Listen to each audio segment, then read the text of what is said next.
we're gonna meet tomorrow to discuss that. Microphones are on.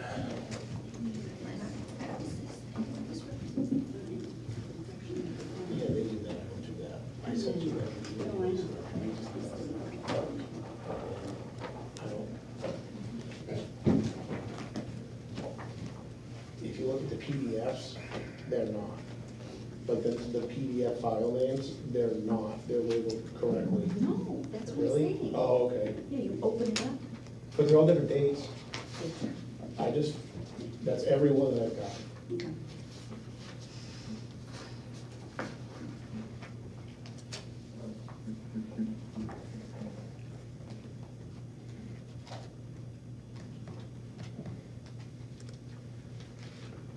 All right, let's call the meeting to order. It's Tuesday, September 3rd, 6 PM in the great town of Lee. We're gonna open with public comment. If you have comments, please come to the microphone, state your name and address, address your comments to the board, and please limit comments to 3 minutes. Are there any takers this evening? No? Okay, appointments then. Mr. Bullock, you're first.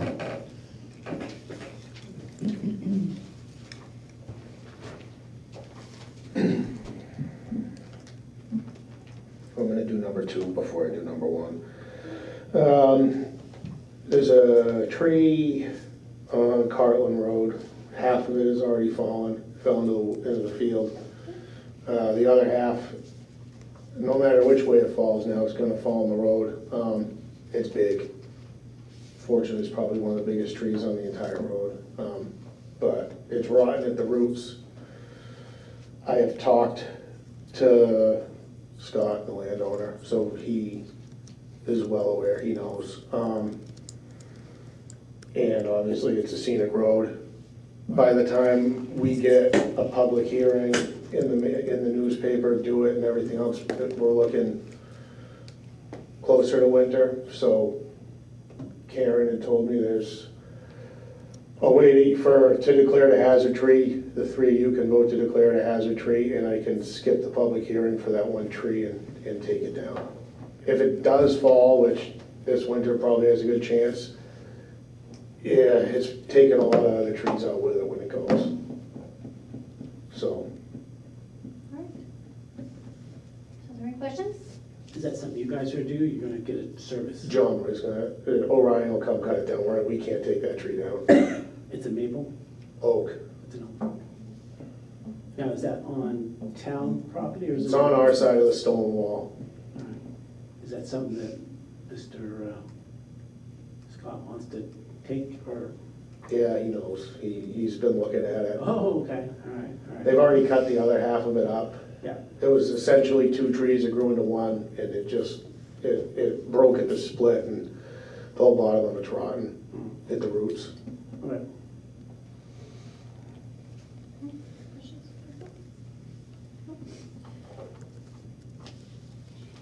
Okay. Then I move to approve the request of the Public Works Director to remove a decaying tree on Cartland Road, a designated scenic road. Said tree is declared to be a public nuisance pursuant to RSA 231:145 and 231:146, and therefore does not require a public hearing. Second. Okay. Discussion? No. Public comment? No? All right, all in favor? Aye. Those against? All right. Through? So, getting someone to come, so I got to put a metal roof on, it's 11/8. I had sent it to Denise, but it was a little late to get it on the agenda, so it's 11,800 for a metal roof. Getting a spray foam person to come look at it isn't easy. I had one quality insulation look at it last week, and I haven't gotten anything back from him yet. But Andy was able to get a hold of Newell Ben, the people that did the roof originally. Newland Cropper. Yeah, and they came and looked at it and said they were gonna make it right. They would either fix it themselves or pay to have somebody fix it. But I don't know I don't know if they've even gotten back to us yet. They looked at it Thursday morning, so I have not gotten the proposals back. Ben said that he would send 2 proposals, one to have them make it right, and one, if we were not happy with their workmanship the first time, to have somebody else make it right. And I've not received those, but that was Thursday going into holiday weekend, so I expect to shortly. I'll get them to Steve as soon as I do. Great. The one thing I can say that everyone that has looked at it is to spray foam the underside of it's gonna be a whole lot of work, because you gotta take everything down, because there already is insulation up there. Hmm. And to take it all down and then clean it really well with some kind of metal cleaner, then you re-spray foam it, so it's at least a 2-day ordeal to do it, so. Does it need to be re-spray foamed? I don't think. It's not even spray foam, it's got like a bag with bad insulation up against it. Hmm. I'm not, I mean, I wasn't here when they did it all, but I'm not even entirely sure if it needed to get done in the first place, or if they could have just left it metal. I don't know what the actual heat loss was in it. But I mean, there's at least 10 inches of insulation up there already, and there's 6 more now on the outside of it. Hmm. So, Is there anything, if we let it sit there for a while, is it getting damaged I don't underneath? think so. Okay. The only spot water's gonna be able to get into the building is there's screws that they put down through the rigid insulation, and they've had to put it through the metal roof that's up there. Yeah. So if they didn't get a ridge, you're gonna get water that runs down, and it could leak through the screw hole, but, Okay. I mean, I don't, So far, you guys haven't noticed any inside? no, but it's been like that for a while. If you go up and actually look at it, there's a lot of debris in between the gap that's there, so it's been like that for a little while. Okay. I think our biggest issue is it's lifting around the edges now a little bit, and we get a good windstorm from a weird direction, it might Mhm. come off on its own, but As far as I remember, they did it to reduce heat loss, so, this was part of the Energy Committee's project, so, okay. So we're just gonna wait and. I think see so, what you the- know, we have to, I don't think we have a choice, so. It's not in dire straits, it's just noticed it when we were up there looking at the solar panels, so. Okay, thank you. It's not on the agenda, but it's budget season, so I have a couple questions. Okay. We take questions, we don't provide answers, though. So, current budget we're in now, or what we just got done with, Old Town Hall is budgeted for $2,000 for electricity for the year. Spent $47.77 on it, yep. It's all library using it, but I don't pay the library's electric bill. Do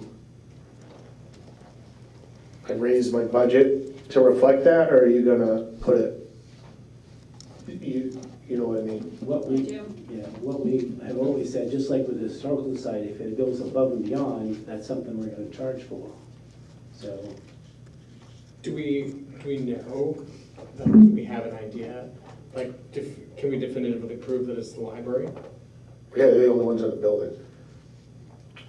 Gotcha. I can break that down. We also had a formula that we talked about a couple of years ago based on square footage, which I think is, in this case, probably not relevant because it's just the library using the buildings. yeah, downstairs. Because there's an obligation for the town, just like the Historical Society, to provide some heat in those structures to keep, but then anything above and beyond that, so you can probably figure out in terms of how much kilowatts were used when nobody was in there, and then, You'll have to go back and look. It's why I was looking at it all today, and this is one of those questions. It's going to be very simple to do because we just pulled all these records for the last 4 or 5 years for the Energy Commission. So okay. copies readily at hand. The only thing I don't know is essentially, once we were out of it, and down at the Daily Building, the library essentially just jumped right in, so I'm not entirely sure what you're gonna see for energy savings for that amount of time, because they pretty much went right into it as soon as we had moved out. All right, well, Amy, see what you can Yeah. find, and we can go from there. And do we have any raise it 2%, keep it even? What do you, We haven't talked about it. I just ask because some of us are early, I mean, this, We appreciate it. Early in the field, okay. we will- or some of us are early in it, like I know police goes like in 2 weeks, 3 weeks, and I'm not too far after, so Okay, just questions.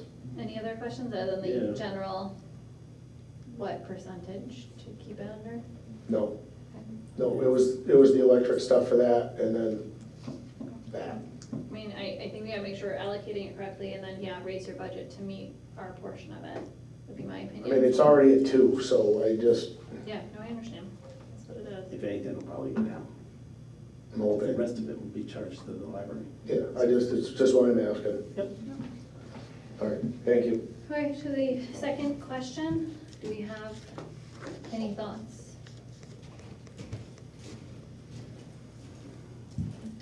Well, inflation's between 2 and 3, depending on what you look at. But once again, if a department head needs something, you should come to the presentation and say, okay, I need this because of whatever. So I'd say keep at 2% and use that as a guideline, and if they need something extra, come with an explanation of why they want it or why they need it. That sounds Most great. likely why they need it, not why they want it, but. Does that? Yeah. Okay, fantastic. Thank you.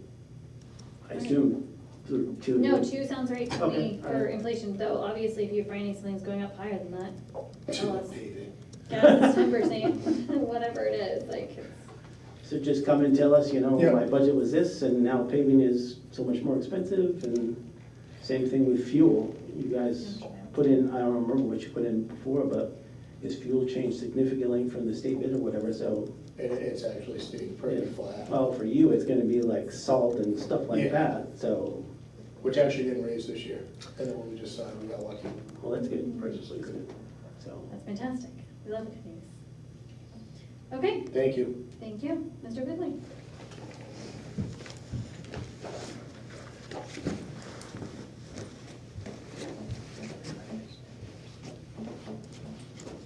So I'm Don Quigley, 75 Turtle Pond Road, also moderator for the town.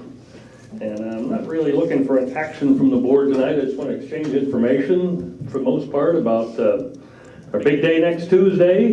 We'll all be in the harness at the election at on the public service complex, and so hopefully there are no questions about any of that from this board, and so I look forward to seeing you all there. One of the things that came up, since I've been doing this for 5 years now, and all you have to know is what's in these 2 books to be a moderator, and it seems so simple to just read all that, but there seems to be also some interpretation that goes along with it.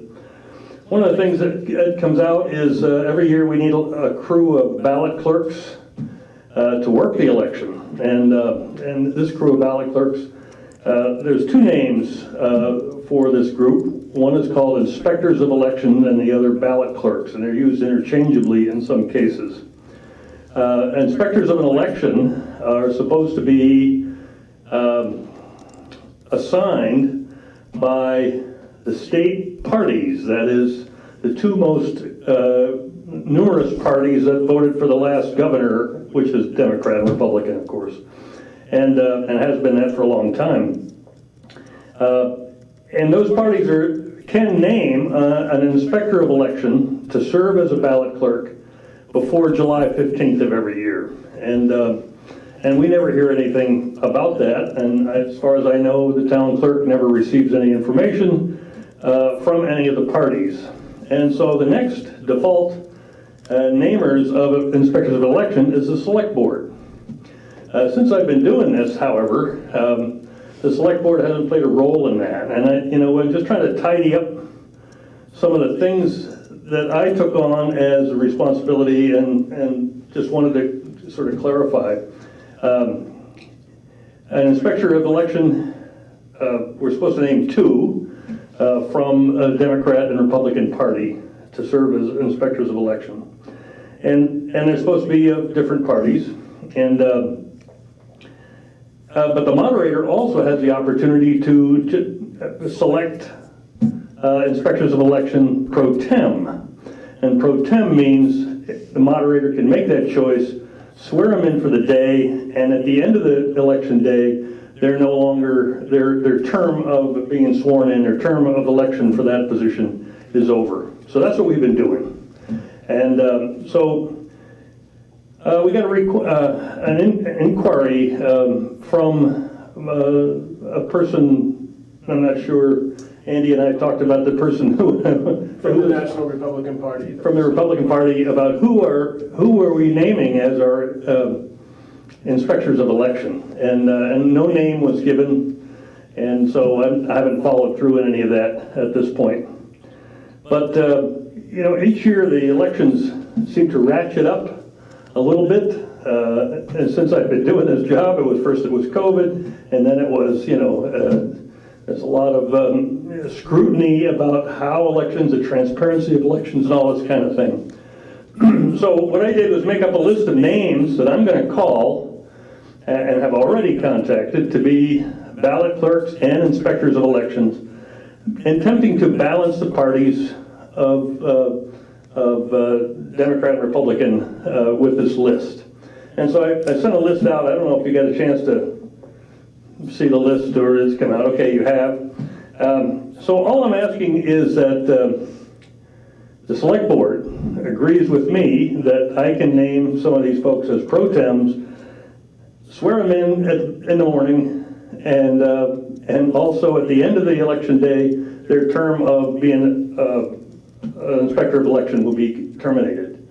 And so that's what I would like to do. But it says in the book that the select board has a role in that if they choose to take that role. So I'm just throwing that out to you folks today to see if it's something that you want to continue to do it as we always have done, which I think is perfectly above board and legal. But it does say that the select board has the ability to name inspectors of elections. So that's why I gave you the list. And looking down the list, you can see there's 20 people on this list, which we're going to use next Tuesday and again on November 5th as ballot clerks. And I'm doing everything in my sort of power to make sure there's a balance of Republicans and Democrats at each of the check-in tables, which is why I included... here's the funny thing, in the state of New Hampshire, more than a third of the people in the state of New Hampshire are undeclared. More than a third in our town are undeclared. And so the whole idea of adhering to a certain party regimen is sort of something that probably should be reconsidered at some point.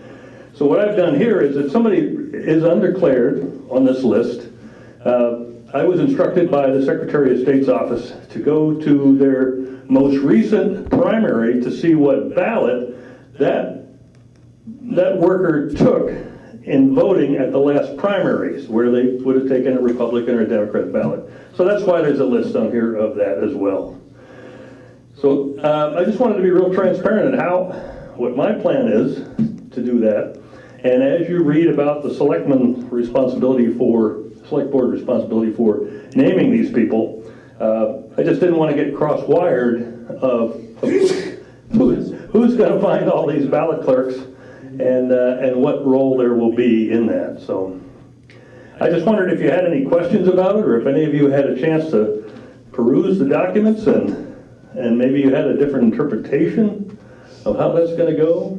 I didn't though. I was curious whether or not this list is currently accurate, considering the change in the town clerk, and if you had to update that someplace. I think the names came from the checklist, which has been updated regularly. The That's supervisors. not what I Right. meant. Yep. Ah, Oh, I've got a paper. She's copy gone. if you need it. right, so don't we need to make sure that Linda's on the list? That's what I'm saying. yeah, Okay, well, that was my question, once you know. I might be missing one. George is no longer the town clerk, now it's gonna be Linda, so do you need to make sure that that name is fixed on this I don't know where this document came Well, from. Linda isn't an inspector of she's not intended to be a ballot clerk or inspector of elections, so Okay, that's why well, she's Georgia was not. on here, so I Yeah, wasn't that's sure. actually a different That's a Georgia. Different That was my Georgia. question. Okay. Yeah, Thank Georgia. you. That's a different, I'm sorry. Not really good with. That's where we're running, it's a different Georgia, and, yeah, okay. That's what I tried to ask him. And so Andy has had some experience with some of this stuff in his previous work in the town of Deerfield. I just wondered if he has any comments to make about this interpretation. No, in my experience in Deerfield, the Republicans, of which we have a majority in Deerfield, always brought names forth for the inspectors, and we would usually beat the bushes and find a couple of Democrats as well to name. But we had two very active, a Republican Party and Democratic Party organization in town that came forward with those In the names. 5 years I've been doing this now, no party has presented a slate to the town of inspectors of election. And asking Linda about that, she doesn't have any record of anybody ever having done such a thing. So that's why I've taken it upon myself to call them pro tem inspectors of election and to swear them in the morning and have their term of office be complete at the end of the day. So we need way more than 2 people to run these elections these days. We need, we'll need 8 people on Tuesday. We'll need probably 16 people next in November to do this. And so back in the old days, you could probably have 1 Republican, 1 Democrat at the table to serve all the incoming people in the town, but it's not going to work anymore for not having lines across the parking lot. So, questions for me about that? Is there anything from the state in terms of anticipated turnouts? No, I haven't received anything. But they send us boxes of ballots. And those boxes of ballots, the number of ballots in those boxes are determined by our history of the town voting in these kinds of elections, plus some extra. So we have to inventory all those ballots prior to the election and account for every one. And it's really critical that inventory and the accounting for each ballot is done as carefully as possible. Can I ask you a ballot machine question? Have Yeah. they switched, are they going to switch at some point with the new systems? So right now, we're not authorized to switch. There's a new machine. And so the new machine has gone through testing, and it's actually, I think there are 2 towns that are running a test, but they have to use both machines, the old one and the new one. And so it's an onerous chore to be on that test list for the new machines. But I'm thinking in the next 2 years, we'll have new machines that give us a little more information as ballots go through. But they also have to be secure in that there can't be any way that they can feed information outside that machine. So it all has to be contained. Bless you. And the next step is the state is experimenting with electronic check-in, where ballot clerks will sit with a laptop, put the information in, and at the end of the night, they can push a button and get all the information that now takes us hours to render with pencil and paper at the end of the night. Do we have to pay for this new machine? Or is it We will have to buy it, Okay. but there'll be a contract, and this contract will spell out, basically, we'll have a machine here as a rental. Okay. I think the state will cover most of that cost, and the towns will have some towns need 2 or 3 of these machines.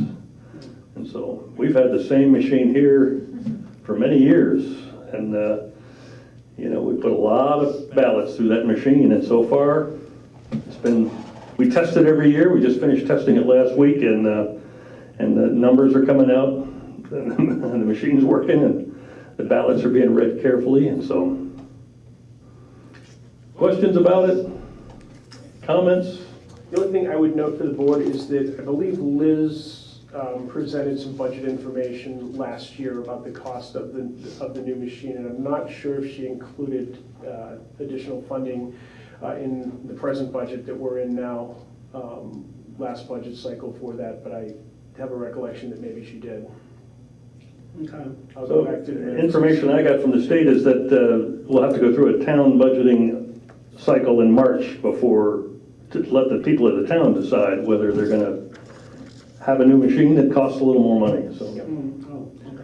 So it'll be something that would be on the ballot as an article. One thing from last year, since you're here, and you're hard to find, I'm just kidding. There was discussion last year about the rate that you pay these people. Yeah. Is that still status quo? There's been, nobody has moved forward with anything relative to a raise for any of the poll workers. Okay. Right now, only about a third of the people that work for us actually submit a timesheet, the rest do it as volunteers. Okay. And Liz did a survey of that group, Yeah. and all the information was, people were saying, you know, they'll do it for free if they have to, and other towns do have totally a volunteers force. And some pay their poll workers a lot more than we do. I think it works out to about $9 an hour for our poll workers at this time. But I don't think I don't think this board has done anything to sort of propose a raise.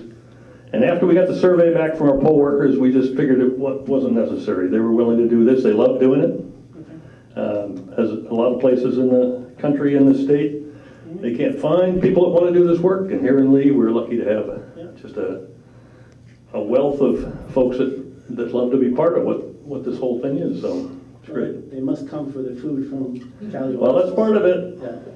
Karen Rossi finds us some good snacks and food throughout the day, so. Liz and I had talked to a number of surrounding towns, we had talked to you maybe 1 year ago or 2 years ago, and it ranged from you get a free lunch if you work 4 hours to everyone that works gets a $200 stipend. It was just that no town was remotely the same. All right. I know sometimes you have a hard time finding people, so I just wanted to make it more easy for you to find. Yeah, I don't, well, what we decided was that the pay is not an incentive in any way to get the kind of, you know, you really have to get people that can do this carefully. And so it's, you know, you really need to be a little selective about who you're setting in front of the public and how carefully they can make the marks. And just for public, the primary is downstairs, and the general election in November is at the school, correct? Correct. In case anybody's listening, out in another region for space and time. Any other comments? Things that we need to hammer out before next Tuesday? I think we had, Denise, I think, was working on a schedule for us, yes. Yes, when are we Should I assume working? you're gonna give it to us? No, you Yeah, said you were gonna divide it equally and tell us what it was. I know that We had to start. plus thing you just got, it just got taken away. So, Okay. And the other thing that you were also gonna check with Mr. Quigley about was who might be a good person to assign as the select board The pro representative. tem for you guys. Yes, We and did that. that's something we haven't tidied up on over the years past, and I think we should. Is The there, select board should name a, yeah, is there someone proxy? who's there all day that we could name one proxy? there are some people there all day. One I might recommend is Barb Mariacker.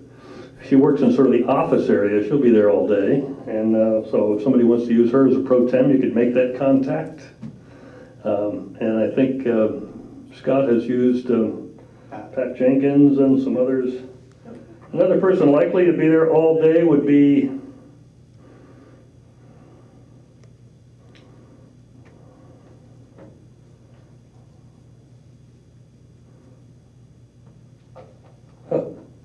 Jen Gingras. I think she'll be there all day.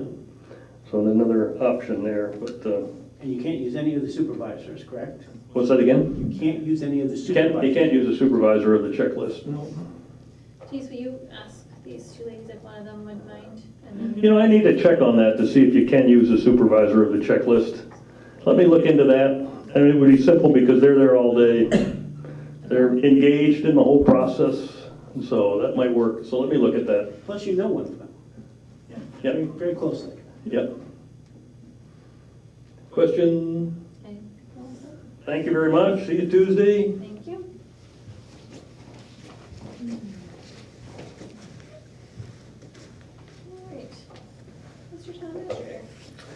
Yeah, I'll start with a quick update on community power. We had the public information session last Wednesday, very well attended. We had a little over 50 people, used all the chairs we had, and there wasn't a comfortable seat left in the house once we got rolling. And people seemed to feel that their questions were answered. We had a couple of sort of outlier questions that weren't necessarily questions that came up, but the folks from Community Power Coalition handled them well, and everybody left cheerfully, and I think felt that they had gotten answers to their questions. So that's going to roll out in October. Lee residents will see slight changes in their bill in the first November billing that they receive. There is a Lee-specific webpage that is referenced on pretty much all the material that's around, the mailers that went out, that sort of thing, that you can go to opt out of the process if you don't want to be involved, and if for some reason you feel you were left out, you can go there and opt in as well. You can also use the 800 number for that. So I've had a few phone calls. Primary phone call question/complaint I've had is people that are very satisfied with the co-op and don't want to be removed from the co-op. So I've explained carefully that if you do absolutely nothing and you're a co-op customer, you will stay a co-op customer, and if you upgrade to a higher level of green power, for lack of a better term, that you will still stay a co-op customer. You'll just pay more for your electricity. But if you're a co-op customer, you are paying the community power price for your supply. Right. So when you say they remain a co-op customer, you mean they remain a co-op customer for the delivery service, Right. not for the supply service, unless they opt out of. Right, they'll still get a co-op bill. There'll be one line that changes in the middle of their co-op bill Okay. that says your community power rate is. That's the same thing I'm founding in Market Basket, not in the produce section, the meat section, but people have been asking, that's the part they're confused about. And they're saying, it's the two that I spoke to were co-op. Yeah. So I don't want to switch from co-op, I don't want to go to this community power, I don't know anything about them. And I tried to explain to them, but that seems the part that was fuzzy to people. Because it sounds like you're switching to this new power thing, and I said, no. The provider you have now will still do distribution and everything else, and you're just buying your power from this particular thing at a cheaper rate. So they kind of got it eventually, but people are confused about that. And they weren't at the session, so, but. And I think the co-op people are more adamant about remaining co-op because quite a number of them understand that they're getting a considerably better rate than Eversource is providing people in town. And there's been some frustration when Eversource people have said, well, how do I get on the co-op plan? And I've said, that's a geographic assignment, and that's nothing you can opt into or opt out of, so. And they protect that very rigidly, because the line goes kind of right through town center. And if we're going to put in a new facility, there's going to be fighting because the town center is on Eversource, the church is on co-op. So they'd fight that if we said, oh, we want to be on the co-op, because of course it's cheaper rate, so. Yeah, we've got half the town buildings on co-op and half the town buildings on Eversource right now. I included the updated surplus property policy and the temporary outdoor event ordinance in those packets. Had made a couple of tweaks that you had asked about. I didn't see the tweak about, and maybe I just missed it, so please forgive me. The temporary outdoor, do we find someplace where you defined abutting public property, meaning abutting a public road, and I'm just missing it? I did not change that to say abutting a public road. Like define it or something, I think we all agree that that was. Okay, yep, I can. Dave and I are both concerned about the people who lived at. I can put abutting public property, and if I put meeting public road in parentheses. Yeah, that would be fine with me. I just want to make sure that that's really clear, that it's not, you know, if you happen to be the house next to the town hall, and then we're talking about you, we're talking about anybody on a public road. Nope, I can certainly change that. I think the only reason I didn't change that at first glance was because that was one of the parts that the attorney had sent back to me, but I'm sure she's not going to have any problem with clarification. Okay. So I'll bring that back to you. Yeah, maybe add a, like a whatever colon, comma, including public roadways or something, I don't know.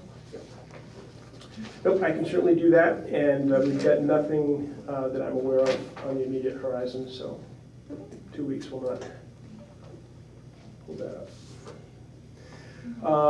Update on the Route 125 house. I mentioned at the last meeting that we were waiting until September 1st. September 1st has come and gone. We have not heard from anybody related to the owners or ownership of that property.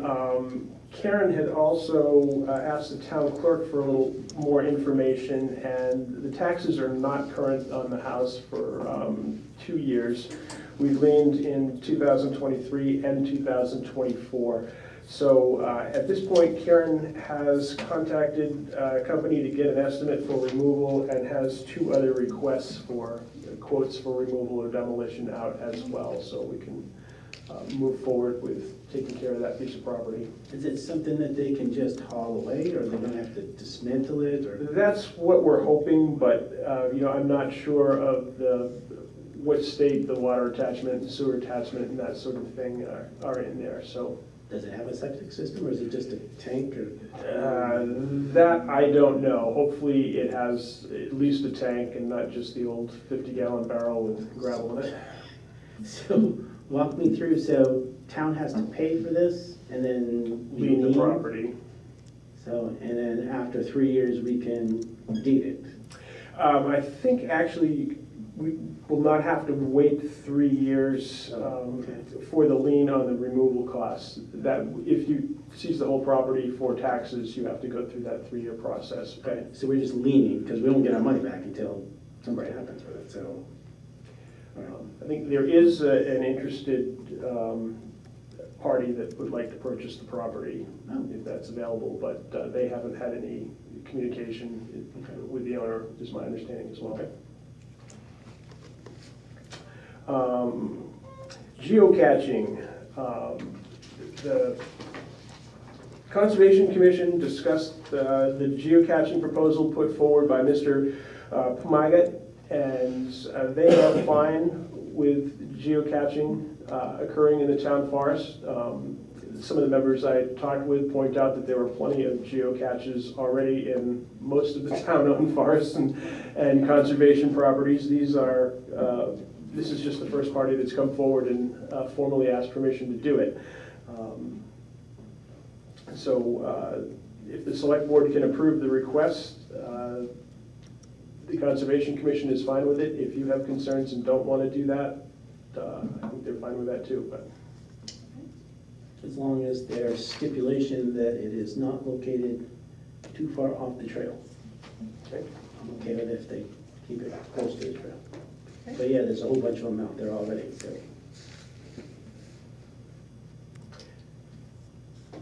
And unfortunately, for the party that, I think this process started in June when this gentleman arrived in New Hampshire from his Florida home, and I'm not sure when he goes back to Florida for the winter, but the geocaching season might be short. Sure. Reference the trails though. Town clerk, Do you need a vote or anything? It's, yeah, actually, if you could make a motion, that would probably. Right, I move to allow, I'm sorry, what was his name? If you just allow geocaching at the town forest. Okay, I move to allow geocaching at the town stores as per the stipulations given by the Conservation Commission. Okay. second. All's in favor? Aye. Great, thank you. I've got town clerk tax collector's office hours on here. Linda is intending to change the town clerk office hours back to Monday, Wednesday, and Friday. She does not feel that being closed on Monday and Friday is serving the community particularly well, and it also makes for just humongous crowds on Tuesday, and much larger than she's ever seen before. And she feels that being open Monday, Wednesday, and Friday, instead of having that day off after the weekend when people buy things like vehicles and that type of thing and want to get to the town clerk's office. So whatever hours, just, She hasn't given me final hours yet, but she did want me to give you a heads up that she wants to go back to Monday, Wednesday, and Friday. That is her prerogative. was there a conversation about an assistant or a deputy?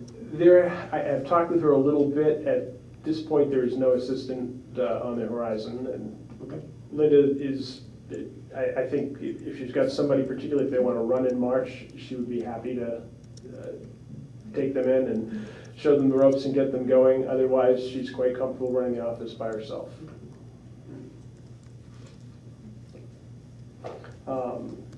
I put together a report on the expenses for the Packers Falls culvert. Fortunately, when I was talking with Steve on the way in here, there's an additional $6,000 expense that is targeted as, was labeled on the receipt as, I forget which road it was, but work on a different road that was actually spent on the Packers Fall culvert. And if you read in the second paragraph of that, yeah, it was initially tagged as culvert efforts at Tuttle Road. And it was for $6,000, and when I had read the receipt and saw that it was for Tuttle Road, I had taken it off my total expenses, so I'm going to send you another total expense sheet with the $6,000 included back on there. The $6,000 and there's a $4,000 amount too were both paid for previously out of the Highway Department's operating budget at Steve's request.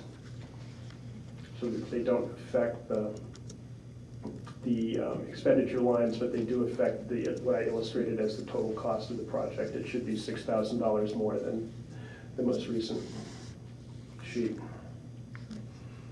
And I will, I'll email that tomorrow morning to people. And I'll include the trustees of the trust fund as well.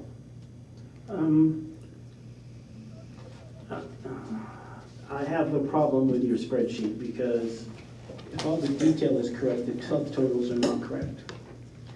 And as far as looking at the document, it looks like it's being used as a word processor, not an Excel spreadsheet. No, this was an Excel spreadsheet. I had copied chunks of it and moved it around, but Well, the subtotals are wrong. The first one, you've got it 58,836, and it should be 63,336. That's not, it's because you've got the subtotal in the spreadsheet just as a number, not as a summation of that particular row of numbers. So instead of requesting from this capital reserve fund 40,000, it should be 44,604.27. So I think the spreadsheet needs to be used as a spreadsheet, not as a word processor. Is So- this spreadsheet not the one that's on the website? Because isn't it a spreadsheet on this thing? I'm just curious.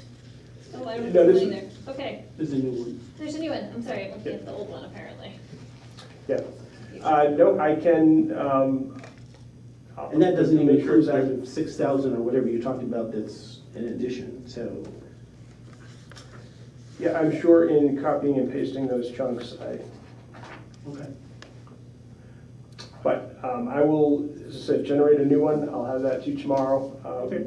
Primary thing you'll see is the total expenditure change.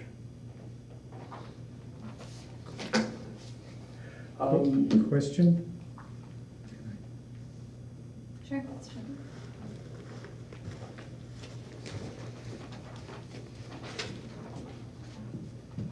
John Tappan, Chair and Bookkeeper for the Trustees of Trust Funds. To answer Selectman Bugby's question, the total that's shown there does not include the $4,500, the first line item. Yeah. Well, So, but there should be some notation that explains why that's not included.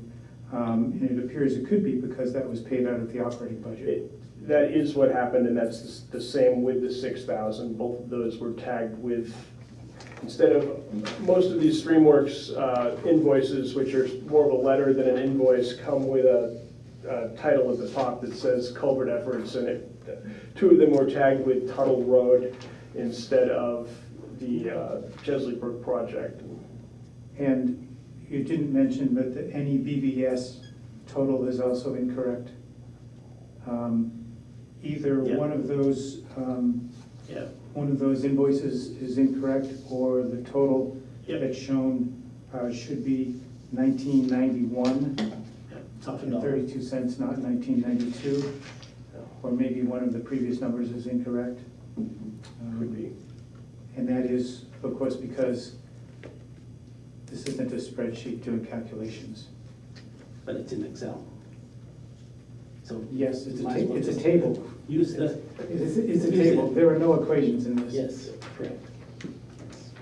And one other thing is that if you are looking for an accounting of the expenses of this project, the big thing that's missing here is what has been submitted to the state and what has been received from the state. And that doesn't show up anywhere.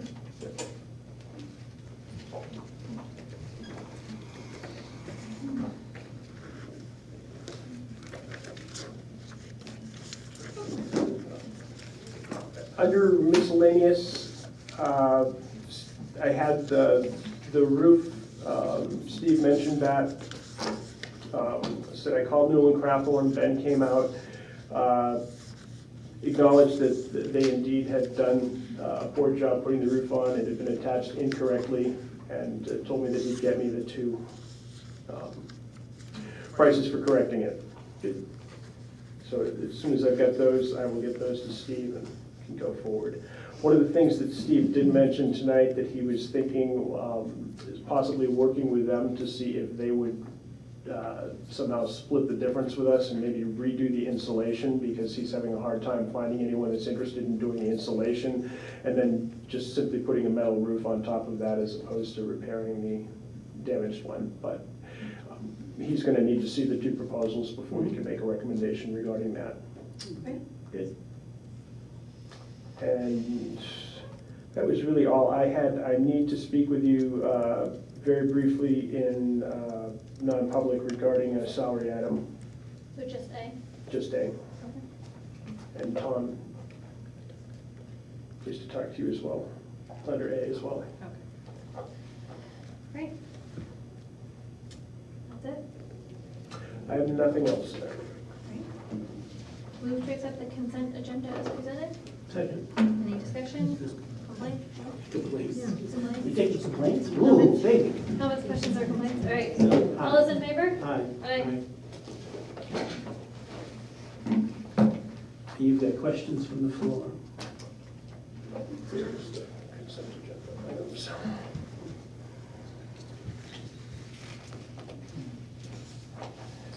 John Tappan, Chair of the Trustees of Trust Funds.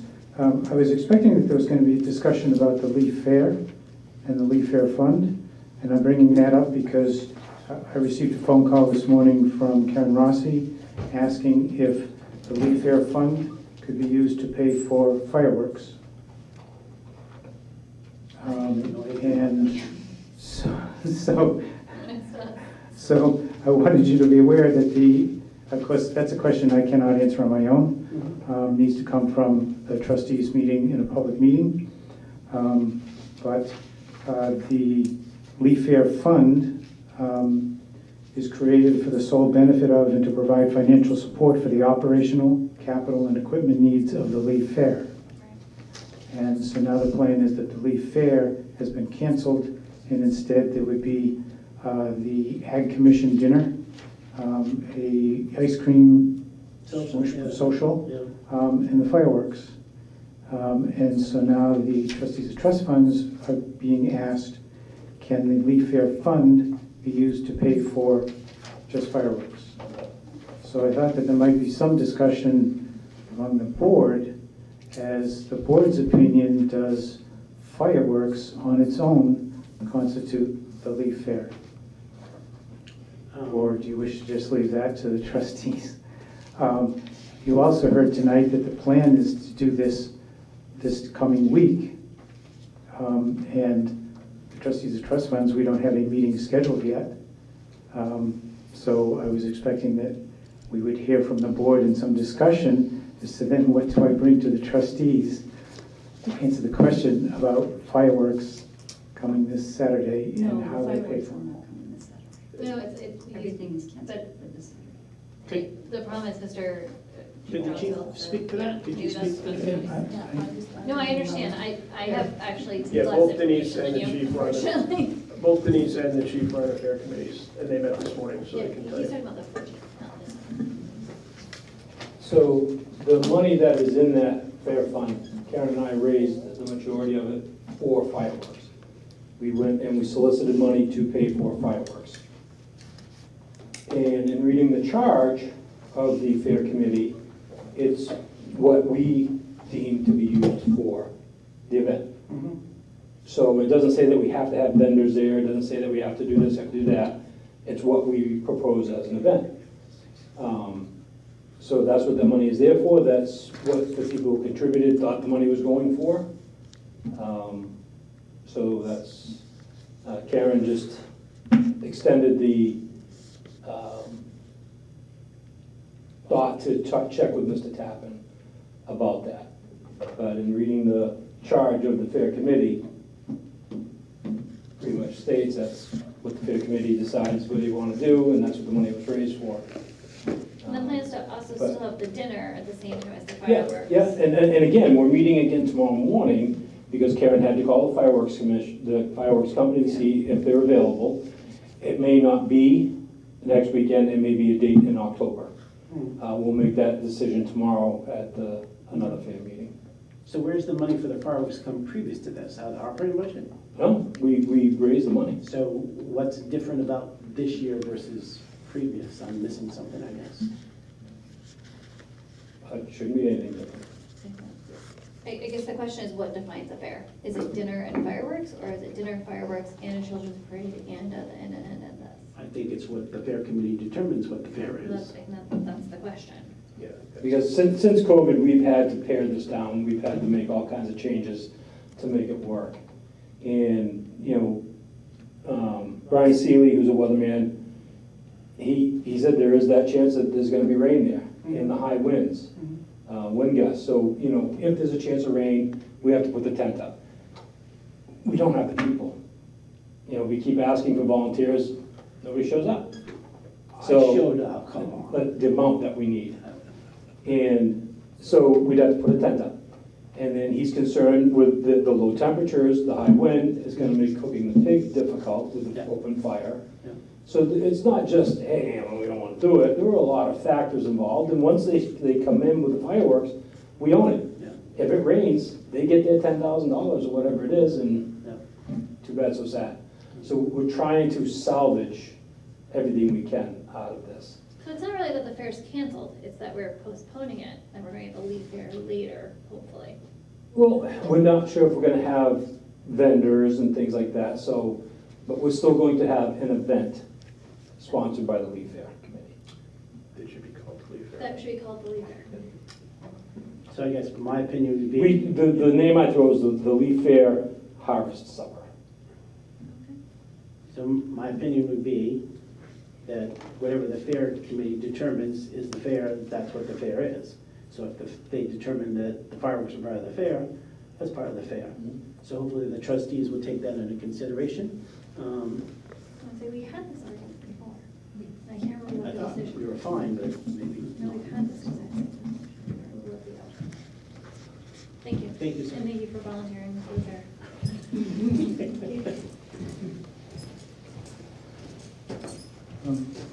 John Tappan again. Leaf fair is not actually defined in the charge as to what constitutes a leaf fair. The charge, as it was modified, I think maybe 2 years ago, the Leaf Fair Committee sponsored events and activities are an important part of Lee's community, benefiting not only the town, but numerous community nonprofit organizations. And so that's what we look at. The trustees of trust funds, our responsibility is to the donors. And the donors are donating to the fund as it was originally established by a group of private citizens that were previously organizing the fair and paying for it. And they then gave the money that they had to the town, and the town, with that, created the Lee Fair Fund. That original amount was not much over $3,000, but the total balance has never gone below that, it's only increased. When the Fair Committee asked to change the charge so that they could do other events, the trustees of trust funds response was that because the fund was specifically just for the purpose of supporting the Leaf Fair, that any other events needed to be in support of the Leaf Fair, meaning fundraising events for the Leaf Fair. And at the time, they talked about if they did an ice cream social or something else like that. And the trustees said, sure, that's fine, as long as it is intended to be a fundraising event for the Leaf Fair, and it's presented as a fundraising event for the Leaf Fair, and would have a reasonable expectation of actually being a fundraising event. And in that case, if it was an ice cream social and the ice cream was purchased through the town regular purchasing process, then those costs could be reimbursed by the trustees of trust funds from the Leaf Fair Fund, and the proceeds from that event would go back to the Leaf Fair Fund.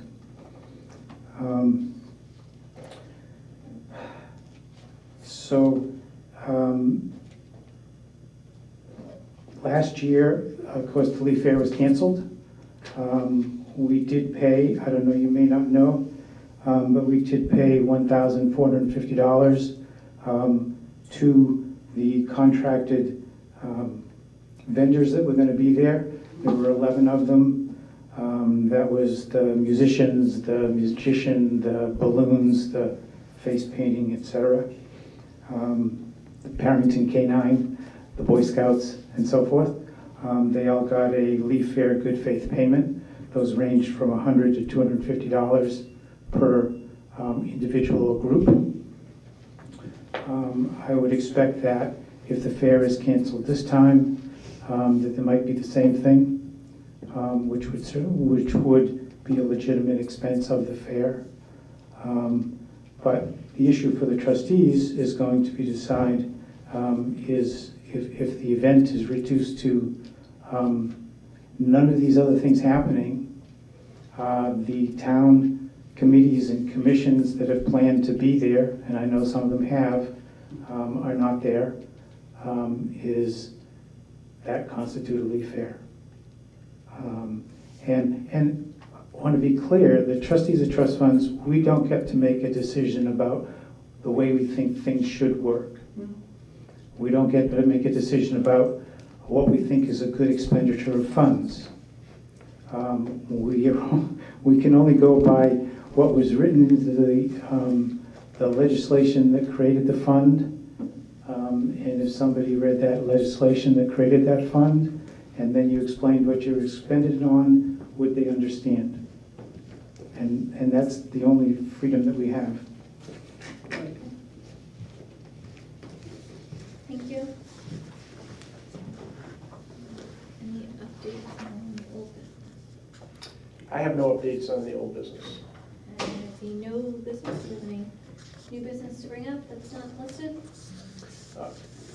The only thing I would say under new business that I didn't bring up under miscellaneous is I have had to schedule another warrant audit because of the new town clerk.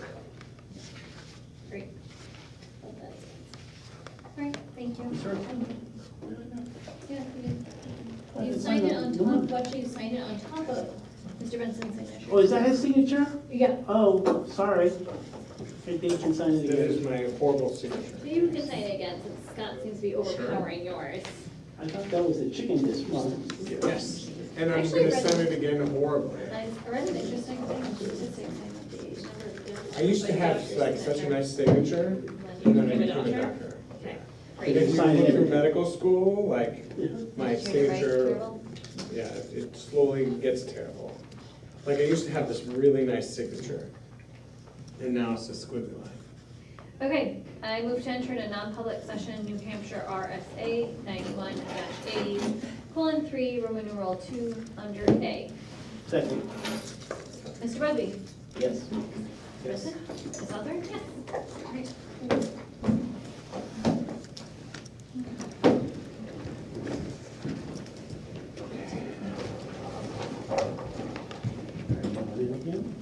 What's that again?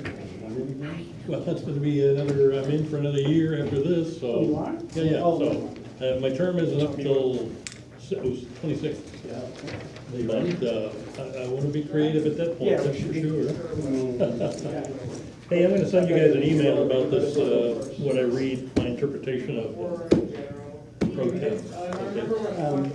I need to ask, Pat, I was just with her today, I forgot to ask. Well, But, you know, just so you know. it doesn't restrict who is a pro tem, so you get, the supervisors of the checklist could fill in. It also says the bottom line is if the selectmen don't appoint a pro tem, the moderator has the authorization to appoint a pro tem. So I can shirk my duty and you'll take care of me? Is that what you're trying to tell me? I'll cover you guys. Okay. I'll cover you. That's an impressive book We have of to- It's pages. crazy. Oh, my You know, I gosh. never, when I said I would give this a try, I never imagined I know you had all talked the about. legalese that goes with it. A lot of other towns have lawyers that are their moderators, and they can make his interpretations, but Yeah, 'cause all I can do Dale is Swanson ages ago. yeah, he was an attorney, and town of Durham has an attorney, and the town of Madbury has an attorney as their select board, but, I mean, their moderator, but, all I can do is read. And read and read and read and read. But, you know, Do there's just so much more scrutiny now. Right. do you have digital copies of those also? Can you get a copy? No, do you have digital searchable copies?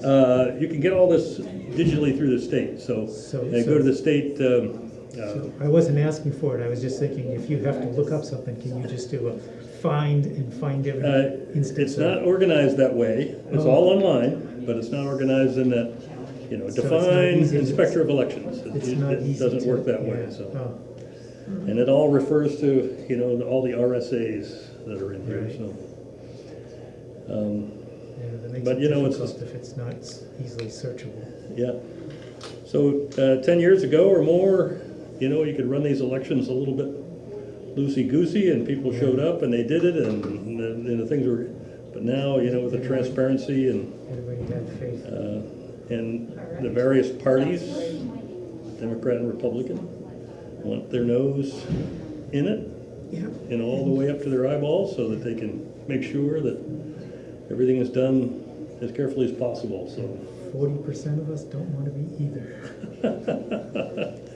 Yeah, it's It's- amazing. it The is. trend is, and you know, my wife's a supervisor of the checklist, so everybody that's registering to vote has to decide whether they're gonna register as a Yeah, Republican or I- Democrat.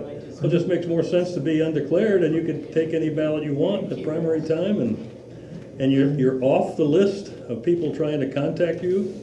Undeclared is the largest group. It is, in the state, in the whole state of New Hampshire, it's Yes. the largest group.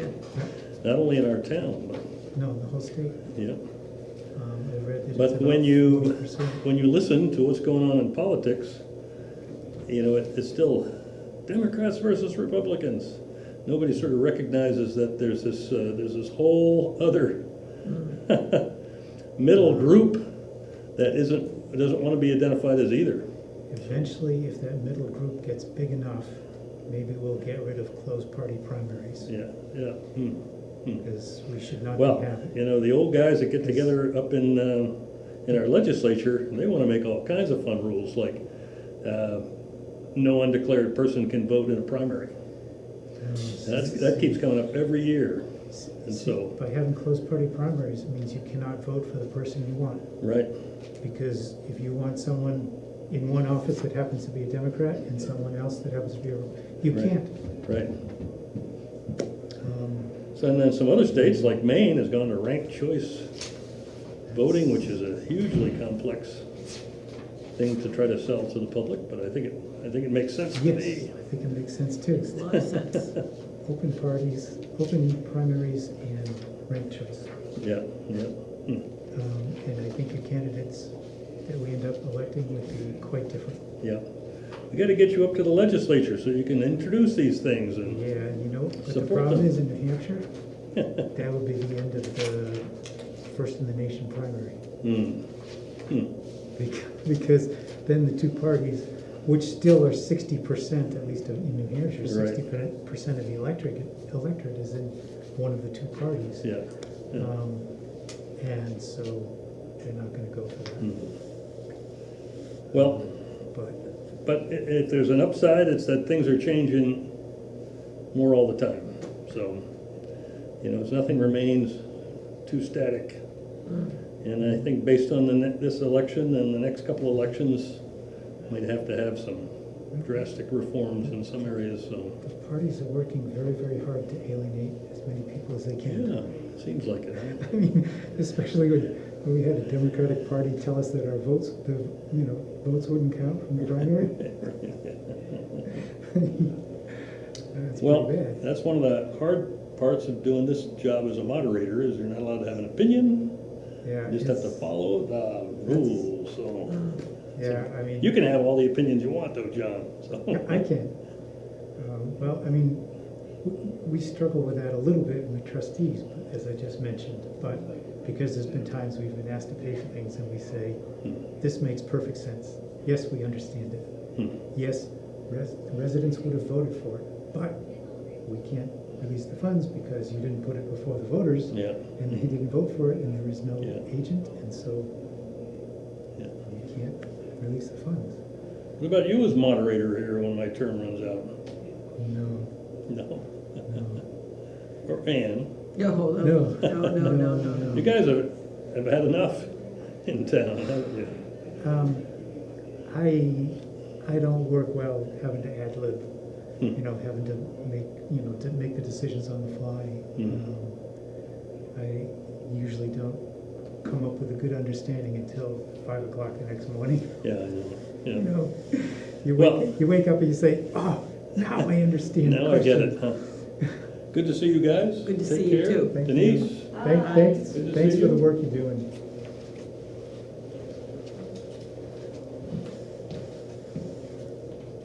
So what's the plan?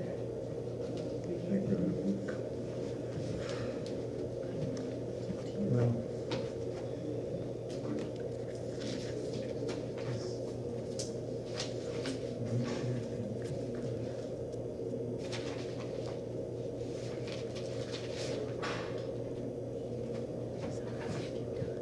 Oh, yeah.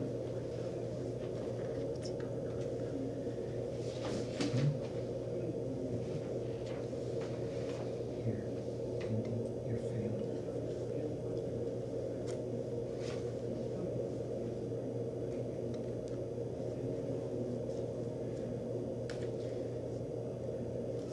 Should have done something different with it instead of doing a trust fund.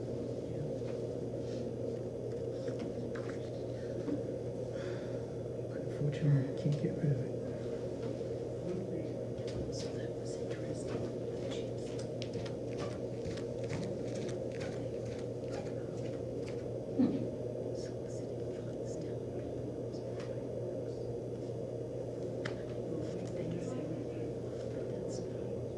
You can say whatever you want, but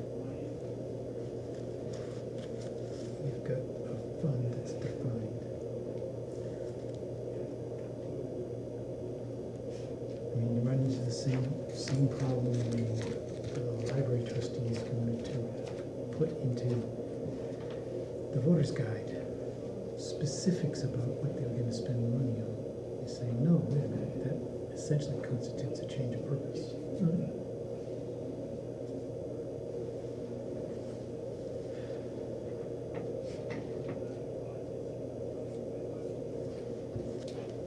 Can I see that charge that you had?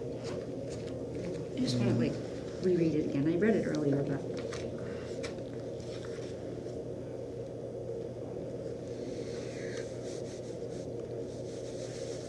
It's cold in here.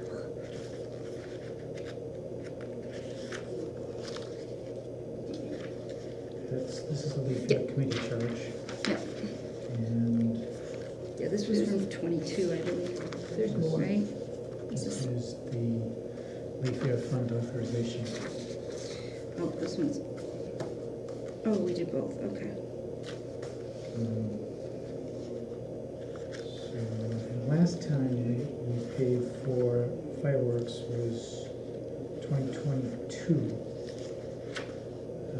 The funds came from a and variety of sources. let me see, some recreation fund paid $3,500.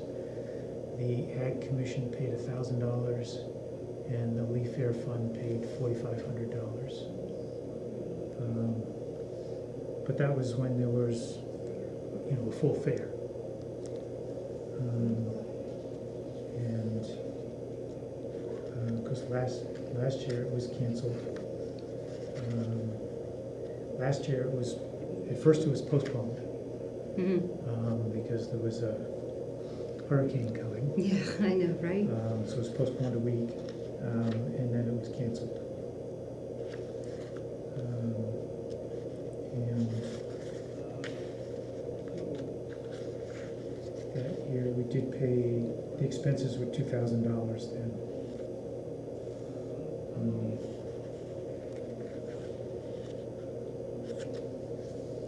And the problem is, it's a private money trust fund. And a private money charitable trust fund, you're responsible to uphold the original stated purpose of the fund, and you can't change that. It's not like public money, town capital reserve fund. Just takes 50% of the voters to say yes, and you create the fund, 50% say no, and you discontinue the fund. 2/3 say, let's change the purpose, and the purpose has changed.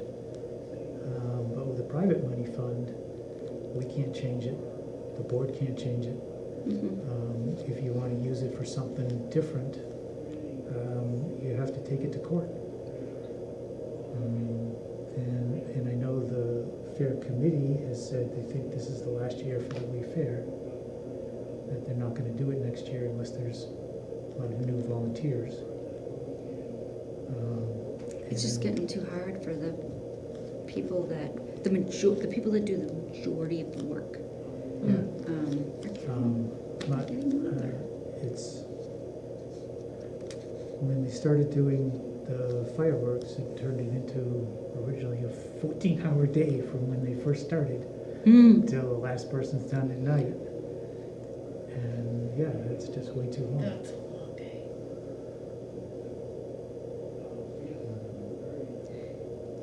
All right, I'm trying to find,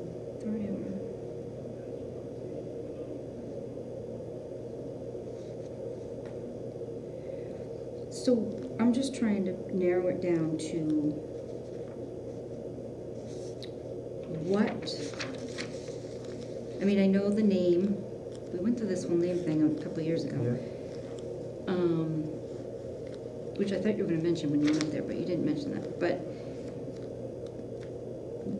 what can constitute, now you're saying, Tom was saying that the Fair Committee can, like Scott said, the committee has the power to make this event whatever they want. It still has to be called the Lee Fair, but it doesn't have to be all of the things that it's always been. We're trying to tone it down and Toning it down to, it still has, the three major things are community-based, community fundraiser, the ag dinner, the ice cream, not so much the fireworks, but it doesn't say how many things you have to have. It doesn't say you have to have correct. committees and commissions. Correct, and that is an issue. But it does talk about why it's important, because of all the nonprofits that it supports. And that's right in the first sentence. Which includes committees and commissions. So, and there were committees and Right, commissions. numerous committee, non-profit organizations. So now we're talking about one that supports one? Two. Two, That's two. which this is the second one. I wouldn't have put the word numerous in there, but I didn't write this thing. We didn't write it either. I know. Actually, But- we did tone it down a lot.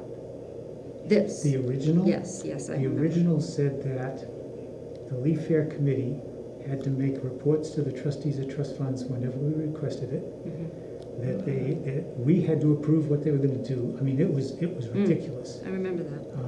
And it also said that they also had to do the same thing with the select board. And I said, you know, you've got to take a lot of this stuff out because you're giving them two masters. You're saying they have to report to the select board, they have to get things approved by the select board, but they also have to report to the trustees of trust funds and get things approved by the trustees of trust funds, and you can't have two masters.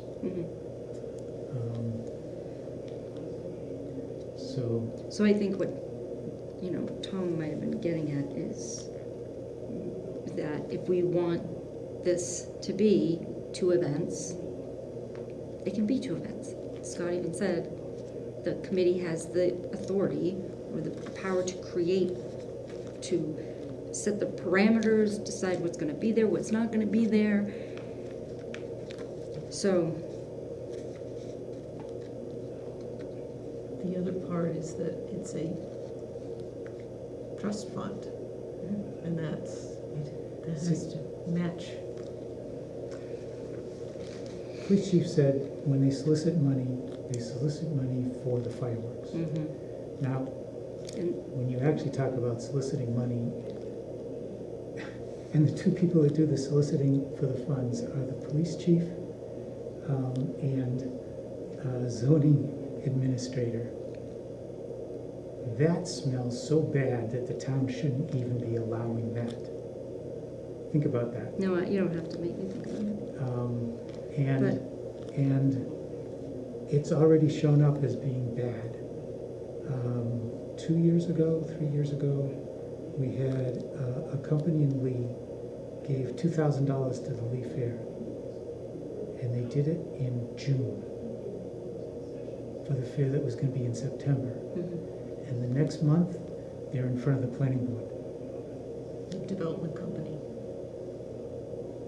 You say, How long was that? this looks, I mean, it was a company I'd never heard of before, and I just went online and you know, searched for their name, and within the first 3 things that came up was them in front of the, and I honestly forget whether it's planning board or ZBA, but they're in front of the board looking for some development thing.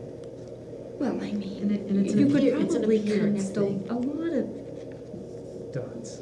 well, no, I mean, a lot of business in town, they donate to the fair, but they also ask for things from the town. I mean, you're not gonna get away from that. That's No, gonna, the problem I'm saying is just the appearance. right, I get it. When I it's, get it. when it's the zoning administrator and the police chief.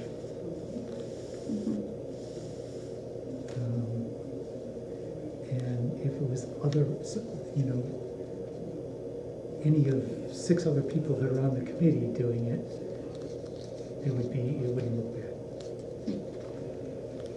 I'm not saying there's something wrong with it, I'm saying the appearance is really not good. And if, in fact, when they're asking for donations, they're specifically asking for donations for the fireworks, then you should have some kind of a different fund for the fireworks, if that's what they're asking for donations for. Because that really makes it look like you're trying to change the purpose of the fund. This issue came up a couple of years ago, 2-3 years ago, with the library trustees, and they wanted to put in the voter guide a specific project that they were going to use this specific money for money that was an appropriation to one of their capital reserve funds. And the trustees said, you can't do that, because that capital reserve fund, when it was created, it was given a specific purpose. That's the purpose. You can't tell the voters that now it's something different. Right, I get that. Unless you've actually done a change of purpose. And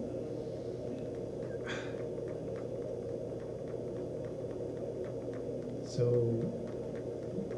that's, that's the question that the So if trustees of trust there's, funds would have to answer. this is just a step further. If the fair is no longer, Right. how do we spend, or what happens to the money that's in this fund?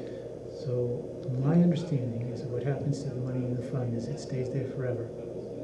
And if you are never going to have a leaf fair again, then you can go to a court and explain to them that this money cannot be used for the purpose for which it was donated, which is the leaf fair, because the town of Lee is never going to have a leaf fair again. And if the court agrees that, oh yeah, it makes sense, you're never going to have a leaf fair again, then the court gets to decide what other purpose is closest to that original purpose, but is something that the town could do. Now, can you convince the court that the town of Lee will never have a leaf fair again? Because where this usually comes up is either a fund has grown so big that there's so much money that it just would be ridiculous to try to spend it on the original purpose, or the original purpose is illegal. Like you have a fund that will only pay for something for Protestant boys, for a scholarship for Protestant boys. That's not legal. Or the thing has gone away. Like you have a fund that was set up to pay for some building, and the building burned down, and you're never going to have it again, or some little park that was taken over by the state for a highway. And that's where it usually comes up, is when you go to a court for a petition to cypre to ask for a change of purpose. So what if we could rewrite the purpose on the warrant next time? We could, no, you cannot do No, it was that. not on the warrant. You cannot change It wasn't created on the warrant. Oh, it wasn't? This fund was created when private individuals gave money to the town for the Lee Fair. It's private money, it's never been any Okay. public money. Okay. If it's public money, created by the legislative body, and tax money or other town Right, revenue right. goes into it, then you can easily do anything you want with it. You can make the changes. But it's just like when people buy the right to a cemetery plot, and that money goes into a charitable trust.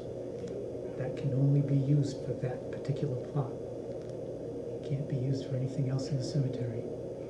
It cannot be used for mowing any other grass. It can't be used for taking down trees. It can't be used for putting up a fence. It can only be used for that. What is it, like 3'8" by 10 foot? That plot, each one. And So it would be up to the trustees. So if the fair committee decided to whittle this down to, like I said, to non-profit, whatever, the organizations, blah, blah, blah, then it would ultimately be up to the trustees to vote and say, okay, that falls within the realm of this. We could interpret it to include or not include this, so we'll reimburse and we'll pay them. So it would be up to the trustees. yeah, Yeah. unfortunately. Well, and then there's the I thing mean, about the fund. I'll tell you honestly, trustees of trust funds, if this fund could somehow go away, we'd be happy. And almost every year, it has cost us more time dealing with this for a few $1,000s at a time than it does dealing with the town for hundreds of thousands. It's the reimbursement request we get is, because it's everybody's little receipt from Demoulas or receipt from Yeah, the hardware This way, store, that way, and sideways. that's it. And you get these, because See, this is what we do with the towns. You know, we go through every, so this is the town request. So every invoice is listed, date, invoice number, the amount, the check that paid for it, the check date, and then we go through and say, do we approve this? Yes, Oh, yes, yeah. yes, yes, Okay. yes. And no. And little details like, see, footnote 1 and 4, and 4 tells you that amount on the check is 3 cents larger than the invoice amount, Oh, yeah. you know, so, and what we pay, we didn't pay the 3 cents. Okay. And this other one which was the Chesley Brook, See, Andy. for which there hasn't been. Let me just finish one more. So, I'm really sorry that we're in this position. Everybody's got an opinion, you know, you view And it's, what you've got in front of you, and we'll get it figured out. Okay, Yeah, we'll get it figured out. I'm not worried about it. so, okay. Yeah, we'll figure it out. We'll meet tomorrow, and I'll discuss everything that was brought up tonight, and we'll come up with a plan. Okay, Yeah, Denise too much was other stuff reviewing going on to the make this a, a charges. worry, okay, so, we're good. all right. Yep. The last time we, I think it was 2022, the fireworks, that was when there was a full fair. Mhm. Fireworks were in there. That was $7,500 for the Yep. fireworks. $3,500 came from recreation. Yep. 1,000 came from the Ag Commission, Yeah, and 4,500 came out of this. yeah, and I know this, And Karen and I did a lot of fundraising, the gentleman who owns the Irving Plaza up there, he gave us almost $2,000 towards it. There was a lot of donations, but again, we'll figure it out. And, you know, one of the discussions we had this morning was to have the committees and commissions there, along with the dinner, you know, still have that aspect of it. It's just, you know, the kids' games, we haven't been getting the attendance. You know, the sports on the weekends and things like that, it just hasn't been the attendance. So, you know, my thought was to, like, rebrand. Figure a different way, you know, because kids go to a fair, they want tilt-a-whirls. You know, they want cotton candy, they want candy apples, they want stuff going all the time. They don't want the old agricultural type fair. So, you know, mom and dad say, go, I don't want to go. You know, so we need to figure something out. And, you know, do we go in front of the town and change the charge to match what it is we want to do going down the road? So we'll figure that out. Well, I just was asking That's where that. there's a problem where this was created as a private money charitable trust. Yep. With some private individuals that originally gave that money. That's where we get stuck with. Because we Right. can't change That, it. He was saying it's there forever. Well, yeah, but then that dies. And then we don't have the leaf fair You anymore. can start something new. Right, start something new. Right. Maybe do it as a 501c3 or something along those lines. But that money will always remain. Well, no, we're gonna do it so it's the leaf fair. And we'll be able to, yeah, There's $12,000 there Right. right now, we got it. so. We got it. We'll figure it out tomorrow. Okay, We'll have a plan and Karen will get back in touch with you. Okay. But it'll still be leaf fair-esque. You'll still have some of the components of the leaf fair, just scaled down. Because what we were worried about is if you go back and say, oh, we're gonna do all this again, and then the weather, because Saturday, a week and a half ago, was beautiful. yeah, You know, and then all of a sudden this, the way Brian described it, this front came and the jet stream, whatever. That could happen next week. right. But what Karen told me this morning was that the only thing was gonna be the dinner and the fireworks. And she said No, that's- we had talked about, That's but all we she haven't, described to me. that's why we're having the meeting again tomorrow. Today, all we did was, we said, look, we need to make a decision now so we can let people know. Okay, Are we not gonna do it this weekend? And then we'll reschedule, we're meeting again tomorrow at 8. Then we'll figure out, okay, what's our plan moving forward? Yeah. So, and then Karen reach out to you. Because, if we can't do it next weekend, because I'm not here next weekend. Oh, So yeah. I'd really like to be here for it, but I don't want to stop it either. So the other thought was sometime in October. We'll figure it out. It's too bad that winters are now so erratic, you don't know. if you're So gonna- that was it. I wanna think do- a winter festival, I wanted to Could do be that great. last year. but That was, Are you that was gonna my, have that any was my snow? thing. We were gonna do a winter festival.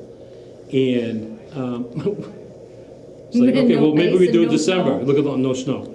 Well, maybe we do it January. It just never came to fruition. You can't depend on it anymore. right, We're gonna have committees and commissions and private people put Christmas trees all the way out through the park and decorate them. And there would be a contest, and there'd be a sleigh ride.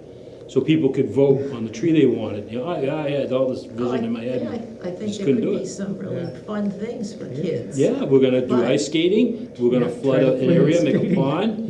You can't, You just can't depend on the weather anymore. yeah. Which is really bad, too bad. Yeah. But Yeah. When I proposed to my wife, we went up to this place up in Jackson, and it's Nestle Nook Farm, and they do sleigh rides. And my plan was, I had this solar-powered Christmas tree. I was gonna put it out way out in the woods, me and my buddy. And when we went by on the sleigh, I'm like, oh, look at that tree out there. Let's go look at it. And then I was gonna propose. Well, enough snow for them to do sleigh rides. Yeah, it rained hard 2 days before we were going up. Oh, Yeah, I'm like, really? yeah. So, Yeah, I read about a place in Canada where they're having problems not being able to get the skating in. yes, yeah, they had these outdoor tournaments, like the beanbot tournaments, stuff like that, and they're not able to do them outside like they normally do because they can't make the ice. And we just got that thing donated for the new liner. Oh, And yeah, they couldn't even do the ice rink. yeah, yeah, it's tough. Mother Nature's not helping. But we'll see. All right, well, Okay. we'll go home and eat dinner. Have a good Yeah. day. nice. See ya.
I didn't tell you the best thing about writing that check. The account it's drawn on has $1 in it. What? It's got $1. It only carries a balance of $1. It's a money market, but it's connected to an insured cash sweep. So no matter what you put in it, and last week we moved 740,000 into it. You put it in the morning, 740,000, and that night it's gone. And it goes out to an insured cash sweep, which is actually deposited in federally insured banks all across the country. So it's spread out. So the cash sweep right now has 1.4 million in it. But the actual account that check connects to Yeah. has $1 in it. And when the check clears, that $986,000 is pulled back from those other banks, Yeah. and that's how the check is cleared. And the account will then be back to just $1. And that bank sends us, it's the fanciest statement we get. It's 2 pages, it's color printing, it's real thick paper, and it's $1. Just to say the balance? Um, This is the statement from the bank that just Yeah, says- the statement. Yeah. Because it's a money market, we get a statement every month. Oh, yeah, yeah. We've had this arrangement before with another bank, and that other bank didn't require any balance, so the money market always had zero in it. Oh, And this bank says, if it stays at zero too long, their computer will have a problem with it, and will try to close it out. So you can keep any fixed amount, so it stays at $1. right. It's that same bank, we have a CD which is at 249,000. Well, we can't go over the FDIC insurance, which is 250. So every month when that CD earns interest, that interest gets transferred to the money market. And then the money market goes out to the cash sweep. So in my ledger, that one interest payment each month on the CD takes 8 entries into the ledger. Because that one payment, it gets entered on the CD, and the next day it leaves the CD and it goes to the money market. And at the money market, it's there that day, but that night it goes out. But while it's there, it earns like 8 cents in interest. So the money market earns interest, and then the next day, that 8 cents gets shoved back out. And so all of these are going out to that cash sweep. So for that one, it just snowballs. Are we, making better interest now on things as far as? Yeah, we've Trustees. This year, the public money earned over $196,000. Nice. It just recently went down, but we were above 4.8% overall effective. Yeah. And we're now just below 4.8%.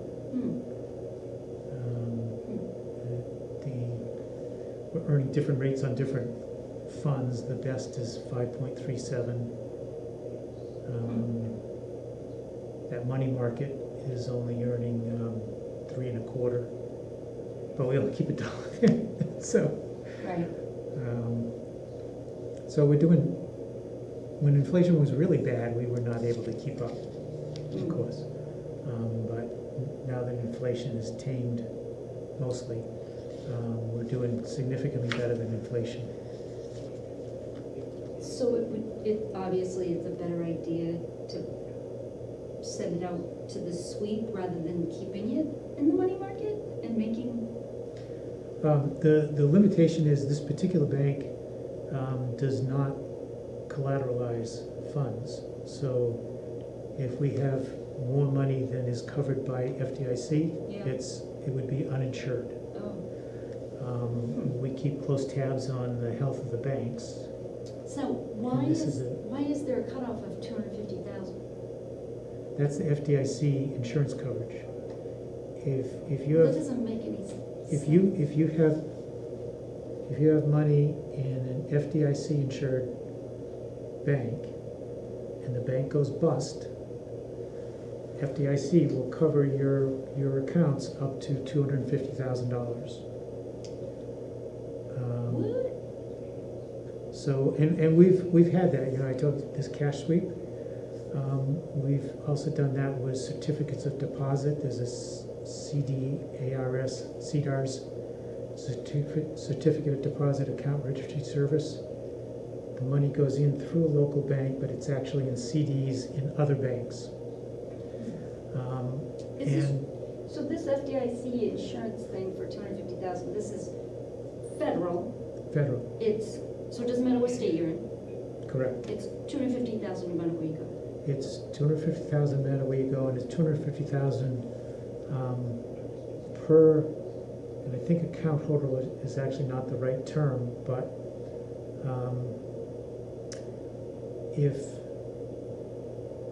you had an account and then you had some type of joint account, the But if joint you had a account. savings and checking and Oh, Is- if you have lots of different kinds of accounts, it's just per bank.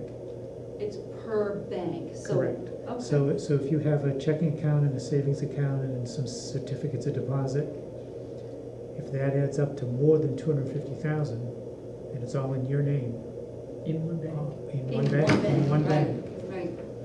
And if the bank goes bust, Huh. FDIC will not pay more than 250,000. We've had money in CDARS where we had a certificate with $900,000 in it. But it was in CDARS, so it was Mhm. actually in 7 different banks. Oh, okay. It was bizarre. 2 of them had almost $250,000 each. 2 of them had around 200,000 each. And then the other 3 put together had less than $20. How do they decide Um, what goes where? We did have one time money in CDARS and one of the banks went bust. And the FDIC took it over. And for time deposits, for any customers that had only time deposits, the bank that was taking over that failed bank didn't accept the time deposits. So FDIC had the time deposits. So they then sent the money back to our bank, which put it back out into a cash sweep. And for us, the only thing it cost is there was about, I think it was 4 or 5 days when that money didn't earn any interest. But we didn't lose anything. Up until that Friday when the bank was taken over by FDIC, we earned all the interest right up to through Friday. And then over the weekend, we didn't get any interest. And we didn't get any interest when FDIC was sending it back to our bank. And our bank promptly put it out to a cash sweep at the same rate, and we were earning interest again.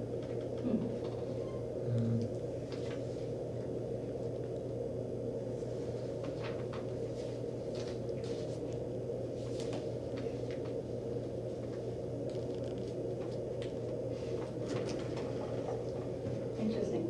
This doesn't apply to me, but I have If it- family members that. If it's credit unions are not covered by FDIC, they are covered by NCUA.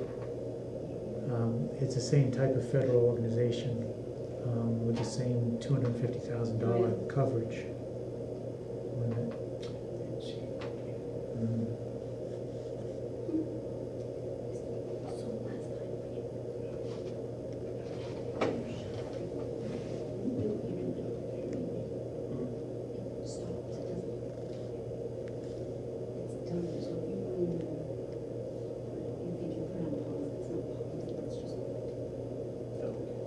It's just in me, and then when they come out,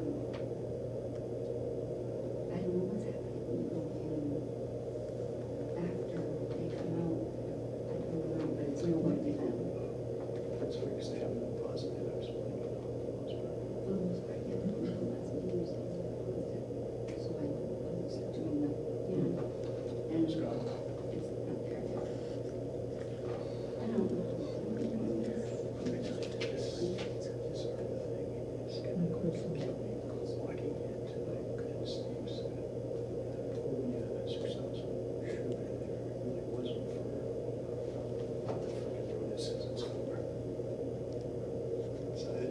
Oh, really? It shouldn't be for total? No, of course, Shouldn't be. that's, he was like, oh, I That said, means you people can't, need to get their bills right. you can't hand me an invoice that says for the culvert on Yeah. Tuttle Road, and then as we're walking to the meeting, say, you forgot to include that. Well, these papers, the bills are in this. I showed it to him because he goes, oh, it's right on the other side. You know, it's not. It says bill four. You open it up and it says bill three. Well, he sent me, like, Friday afternoon, this morning, he sent over those extra bills. The blue folder he gave me, he said, this has all the receipts there for the culvert at Packers Falls, and there were 2 receipts in it. So I said, so I've got like 8 receipts. Oh, that's what Tom Moore with those other projects. Because when I did the initial one, and then Friday afternoon, he was like, 4,500. It should be. I didn't, I pulled those records, and those were coded, it turns out correctly, as Steve said they were.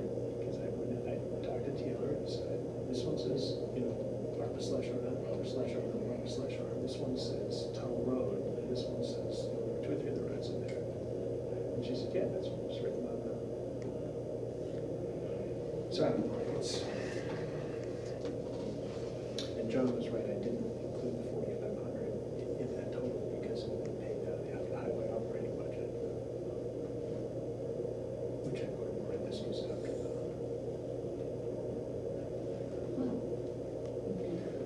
And the 6,000 was also paid out of the highway operating budget according to Steve. We need to find out what it says on the bills and find You don't have all the copies of Steve's, let me go through and see what was scanned. No, Oh, that's what I mean. I have That's all what I the mean. copies now. Yeah, that's what we need to get, match them up with what was really written on them as to how they were paid. Some of it I can't even read.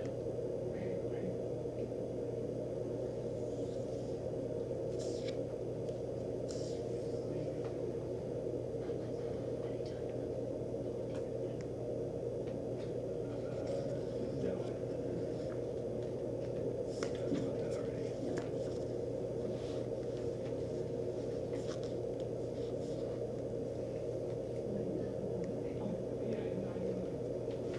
Oh, that's okay.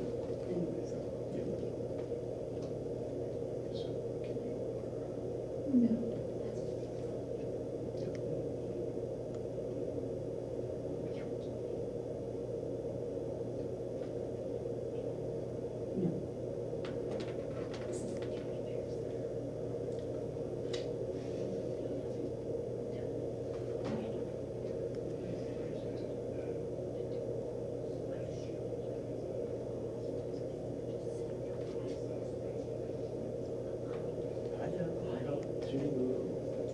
On Friday. I didn't know what she was talking about. She came in like, oh, I just put them in the ag commission room. Yeah. I know. I told her it was completely crystallized, so it was leaking. And she said, I know.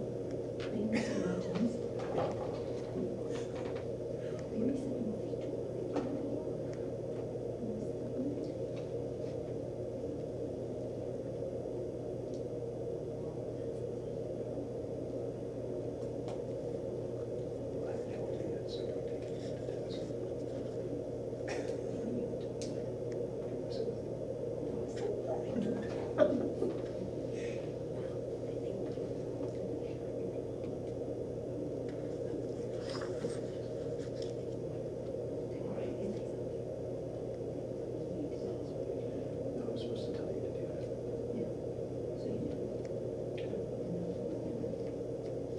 You're not supposed to freak out or anything.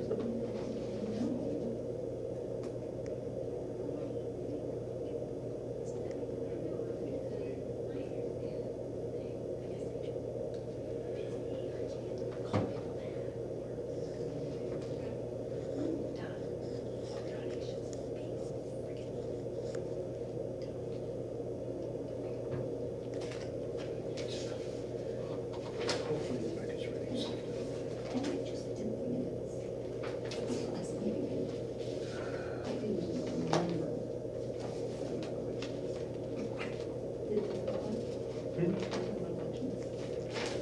I do actually remember you saying they gave times they could start. You said you make it equitable. I know, but they didn't want to give me a time.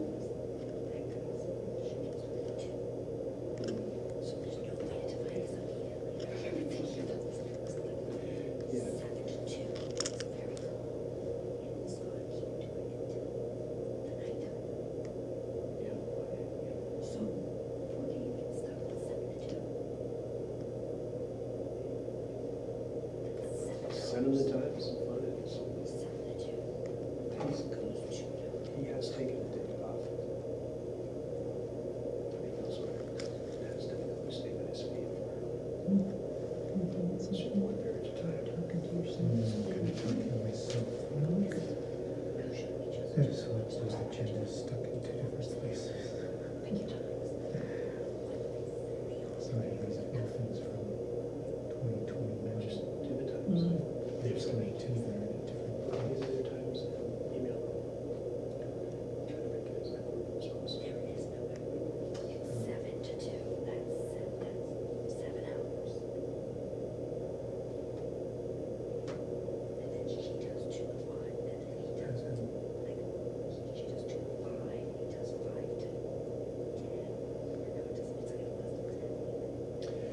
we should have stuff counted before then.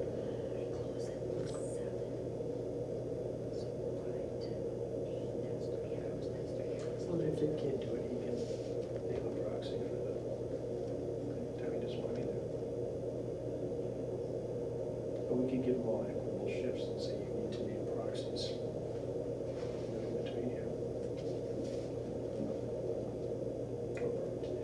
Pro temp, I think, is appropriate.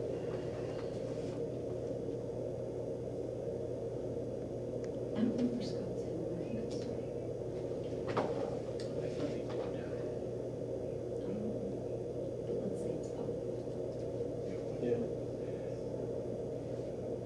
We can go 5 to 8, 5 to the end, which is typically, let's say 8.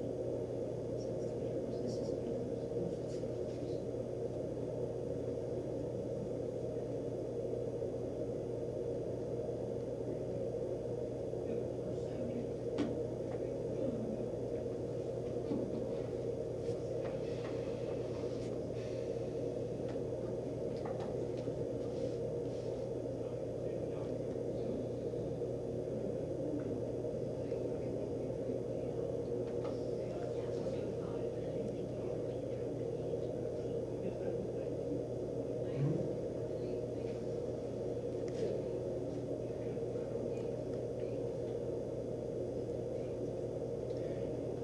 It was discussed. Yeah. The equivalent. The equivalent. Where's my calculator? Here.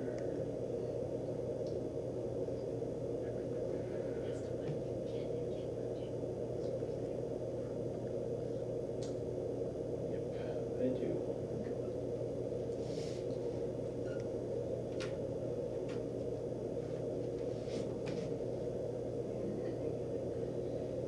I hate these down forms, they're completely different than. You're right.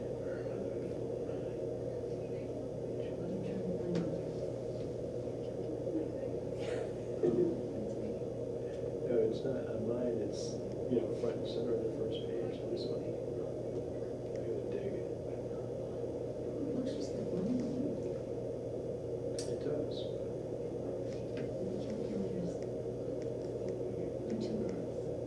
I don't have utilities on it. No, and I know it's here, maybe it's. It's not.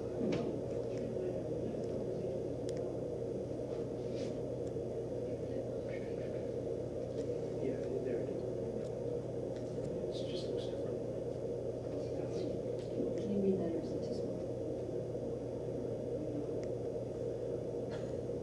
It's like, I do that all the time. I don't say not friendly, I say he's friendly. bite somebody, their dog. Mercy, sorry, she was so cute.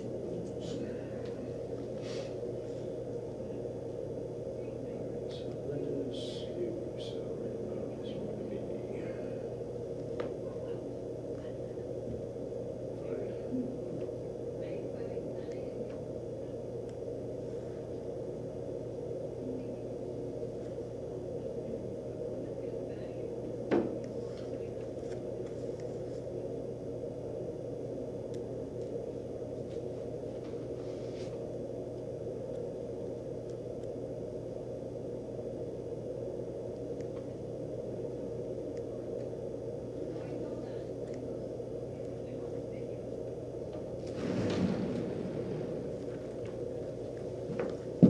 Oh my goodness, the Tappins are staying till the end?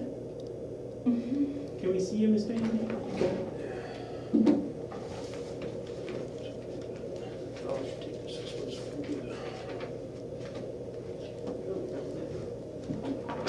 Actually, give me a fresh one, so I already know what they. Apple software again? Get installed, patch, Andy. I'm getting a fresh page so I can write it down. Apple software or something.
But you're right, yeah, we can do passport, just not subtitles.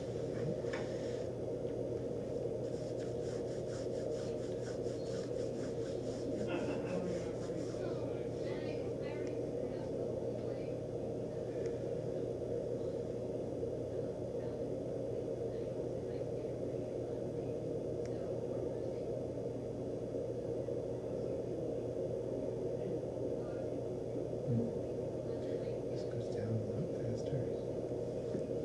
At 2 hours and 56 minutes, it's already down to 58%.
Yeah, 5 minutes is too short, 12 might be okay. Just turn on.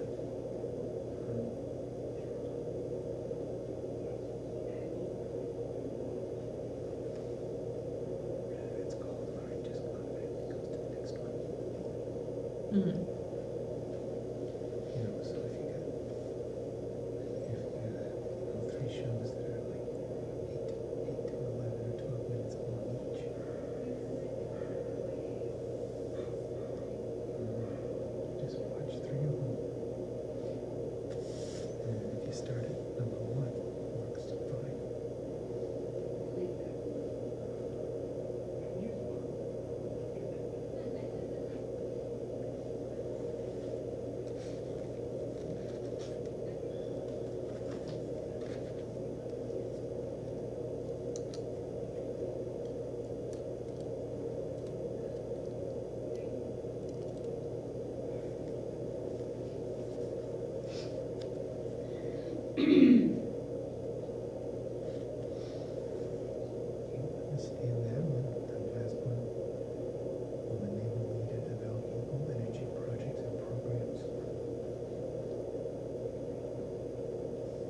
Sounds like a feel-good thing to me.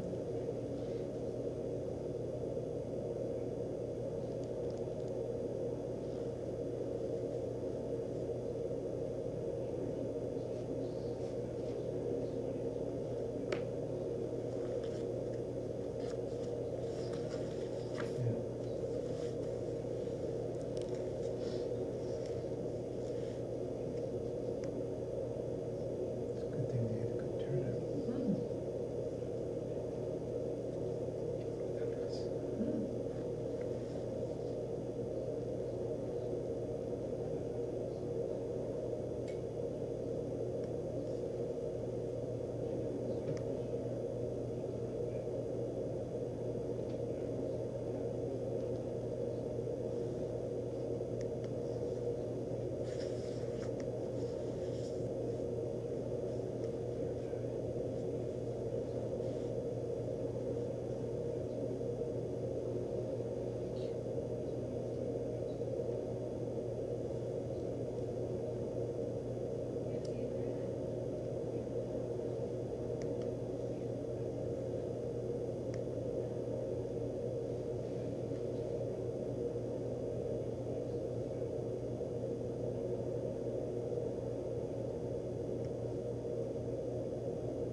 whatever.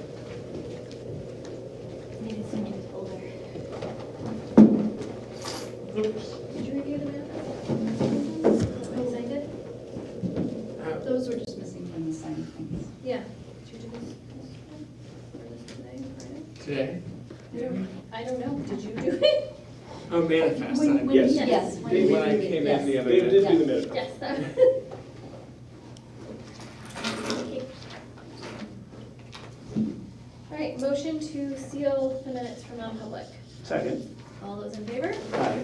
Aye. Did you have the schedule for us, Denise? Well, the best I can do is Dave would get 7 to 2, because you. Anything that, Is it? like, anything that's Well, you- during the You school come in day. at 2, so 2 My kids, to, like, and then I'm he comes in at fine 9. with doing whatever. So 2 to 5, 5 to 8. He's coming in at 9 AM. Who is? I usually come in the morning. Yeah. I have the last two So times. which time, Oh. I'm just confused by this conversation, that's why I'm looking at you like I'm crazy. I thought he was coming at 9. Okay, so it's 7 to 9 is what you're telling, it's a 14-hour shift. Yes. So we're looking at 4 and 5-hour shifts. So can you do, So if he came in, Scott came in 7 to 11. Oh, yeah, 7 to 11, and then 11 to, no, It's, we're all looking at you do math? I know. It's 12 hours, so So each of us it's takes actually 4 and a little bit. 14. 4. 4 and a little bit, yes. Whoever gets the late night is the one that, Well, Exactly. it's 4 hours and 40 minutes, but that's fine. So let's aim for 4 and a half, and so whatever. 7 to 11:30, 30, and 11:30 to 4, 4. and then 4 to 9. whenever the heck you get out of If it. it goes to 9, 4. So I'm on for 4. That's what I just got out of that conversation. That'll give Yes. whoever is on late You got night that? You're 2 11? hours. So, sure. We can, you can I email can, this to them. yeah. Sorry. Yes, I'll put it in my calendar too. And then, oh, you know that your children have no school that day. Does that change your, That's true. Yeah, honestly, it doesn't. okay, because you said something about them, it didn't matter as long as you were, Yeah, like that helps. Let's see. It's the 10th, 10. and I'm What did you so say? there's no school in So Durham, 11:30, 11:30 or no to school 4. in the whole district? There's no school in the I'll say district. 11:15. Okay, well, that's fine. To 4, does that work for you? Sure. Okay, and then I'll be there, you know, by 3:45, so you overlap and Yeah, whatever. then stay. Okay, As long as it's Thursday? generally the school day. that's fine. Yes, no, the Oyster River is off that day. Assume Durham, I believe, where does Durham vote? School, Yes, High I think, so everybody's just off. okay. I know, Just wanna my make sure. middle schooler is also off. Because it's 1 year, I don't remember what year it was, the high school had no school, but the rest of the schools. They did not do that Oh. this time, and they're also off for the November election as well, the entire district. That's the, so the little kids can come into the voting booth and, Oh, we Steal had the talked pens. about that, I should ask Mr. Quigley. So Liz and I had talked at one point about having the kids also be able to vote for something. The Barrington, Town of Barrington also did something similar for one of their elections. Is there something we can like think about for November? Like, because they're gonna probably have to come with their family, it's gonna be a giant election, it'd be super adorable if they could vote for something, and then they're learning about the democratic process. More than it being adorable, there's a lesson there about, would also be adorable, about learning an important lesson about civic duty, voting, you know, makes them feel like they're a part of it. I know when we did COVID and we were voting in our cars at the transfer station, my son and I actually had a very long conversation about what was happening, and about why it was important. So it just kind of gives parents that opportunity to have that conversation. Maybe the library would partner with us. no, But excellent. Liz and I had talked about it, and we talked about Barrington had done it, so obviously, I mean, Mhm. there's some precedent. If we can do something for November, that'd be really nice. So- I have a topic. now that the trustees have voted to release the 900 and whatever thousand, 86? we need to do the deposits. So if you could put that on your list so we can get that done, so they can invest those particular funds. Yes, I will talk to Ben first thing tomorrow morning. Okay. Because the treasurer's issue was, in terms of, I believe, cash flow, I think that's what his issue was. Yep. But, The check was delivered this morning. okay, so he's got almost $1 million. He should be able to give up, what, it was 700 and something, whatever it is. Yeah, and Taylor made the deposits this afternoon, so they're good to Okay, go. so if we could do that for the next time, and so we can authorize that. And also in terms of the form, it's being signed by Mr. Jeans. Shouldn't it be signed by us as well? What form? The form authorizing the transfer of the funds? I Because it used to be us, but then at some point it switched. So I think Mr. Tappan has something he wants to say, if you'll recognize it. But-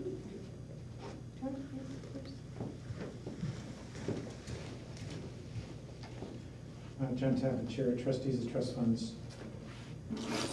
Chair of Trustees of Trust Funds. Yes, there used to be a form that went to the Select Board and then was also signed by the Treasurer.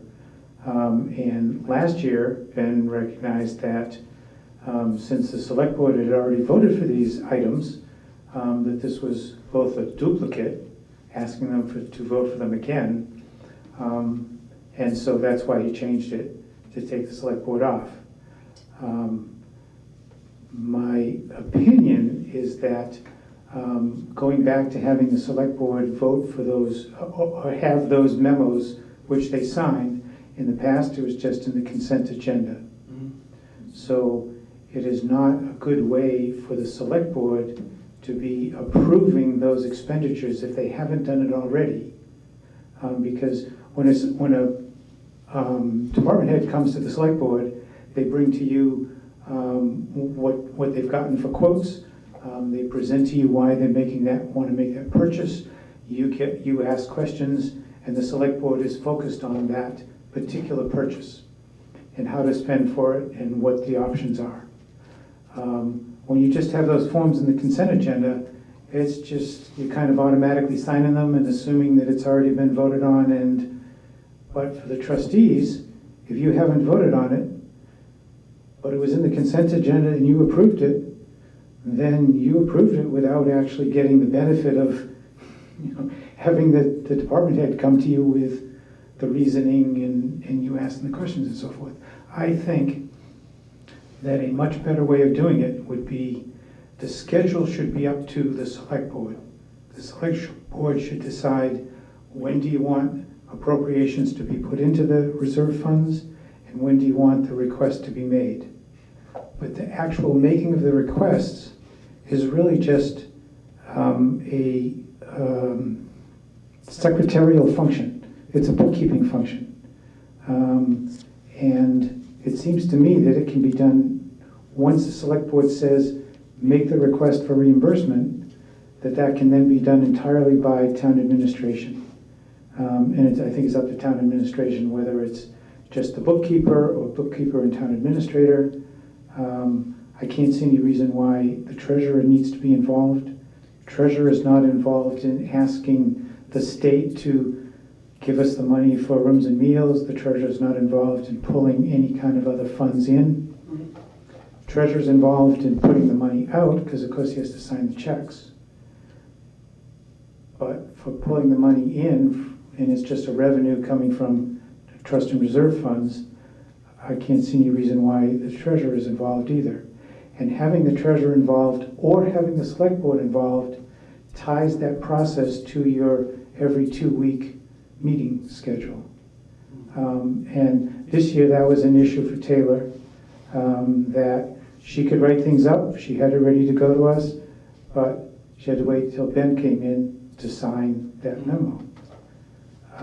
The trustees of trust funds, we have no reason why we need to have a request with Ben Jean's name on it or signature, as long as we're getting a request with the proper documentation from the town administration. That's all we need. So my recommendation is that The select board decide when they want the money to go in, and the select board decides when they want the money to go out. When you want the money to come out for reimbursements, you tell the town administration when to do it. They do it. They can put it together on their schedule. It's no longer tied to your schedule. And we receive it and we can act on it as soon as we receive it. And it doesn't get tied to that 2-week. And I do believe that reimbursement requests should be done in June. We're just getting requests now changing, and we are very close to audit time. The other thing, I don't know if you want to stay up there, the other thing is the Bobcat, we've got money for that. So that went into the general fund, and I would request, I don't know if you two agree, that when we put in money next year into the transfer station capital reserve fund, that whatever we put in, $5,000 of that comes out of the unassigned fund balance, because that's where the 5,000 probably went. So, because that 5,000 was a grant to pay for that particular Bobcat. Yeah, the New Hampshire is beautiful. So I would request that you put on your little, wherever it is, that calendar that you have, I don't know if you started it yet, for warrant articles for next year, that get put in there, whatever we're planning to put into transfer station equipment, 5,000 of whatever that number is, comes out of the unassigned fund balance to make that, in this instance, in my view, that particular capital reserve fund whole. Yeah. I have a suggestion that makes that even cleaner. Ooh, okay. Which is going back to the Bobcat. So the Bobcat purchase was approved in December. I think it was purchased probably in January. It was a few months later that you received the New Hampshire the Beautiful $5,000. That's unanticipated funds. You can vote to expend that in that year. Okay. So if, when that had come in, you had voted immediately to spend that $5,000 on the Bobcat, then the request for reimbursement Be the difference. would have been $5,000 less, and that money would have then stayed in the reserve fund, Yeah. where, at least right now, it's earning significantly better than the rate of inflation. But for this particular instance, we have to do it. Correct. But for what happened in fiscal year 2024, of course, you're correct. Yeah, because we get those, we've got those in the past for containers, things like that, so maybe we can put that on our little to-do list or remembrance list or whatever, but that will make that particular thing clean, so. Thank you. Actually make a note in the budget program. Okay. Well, it's just cleaning up things, and the thing that I appreciate that what you guys do in Taylor, that's a lot of stuff you have to remember. You have to remember the RSAs and all the stuff you have to deal with, so, you know, I don't know if there's maybe like a checklist you guys can have or something, because that's a lot of stuff to remember.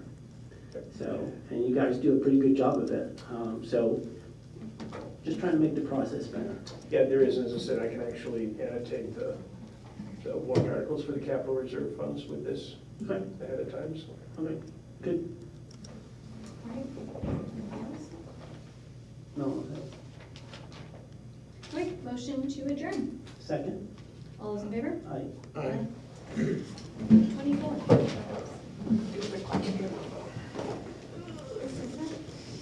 Make sure you get your updates in there, Ms. Mandy.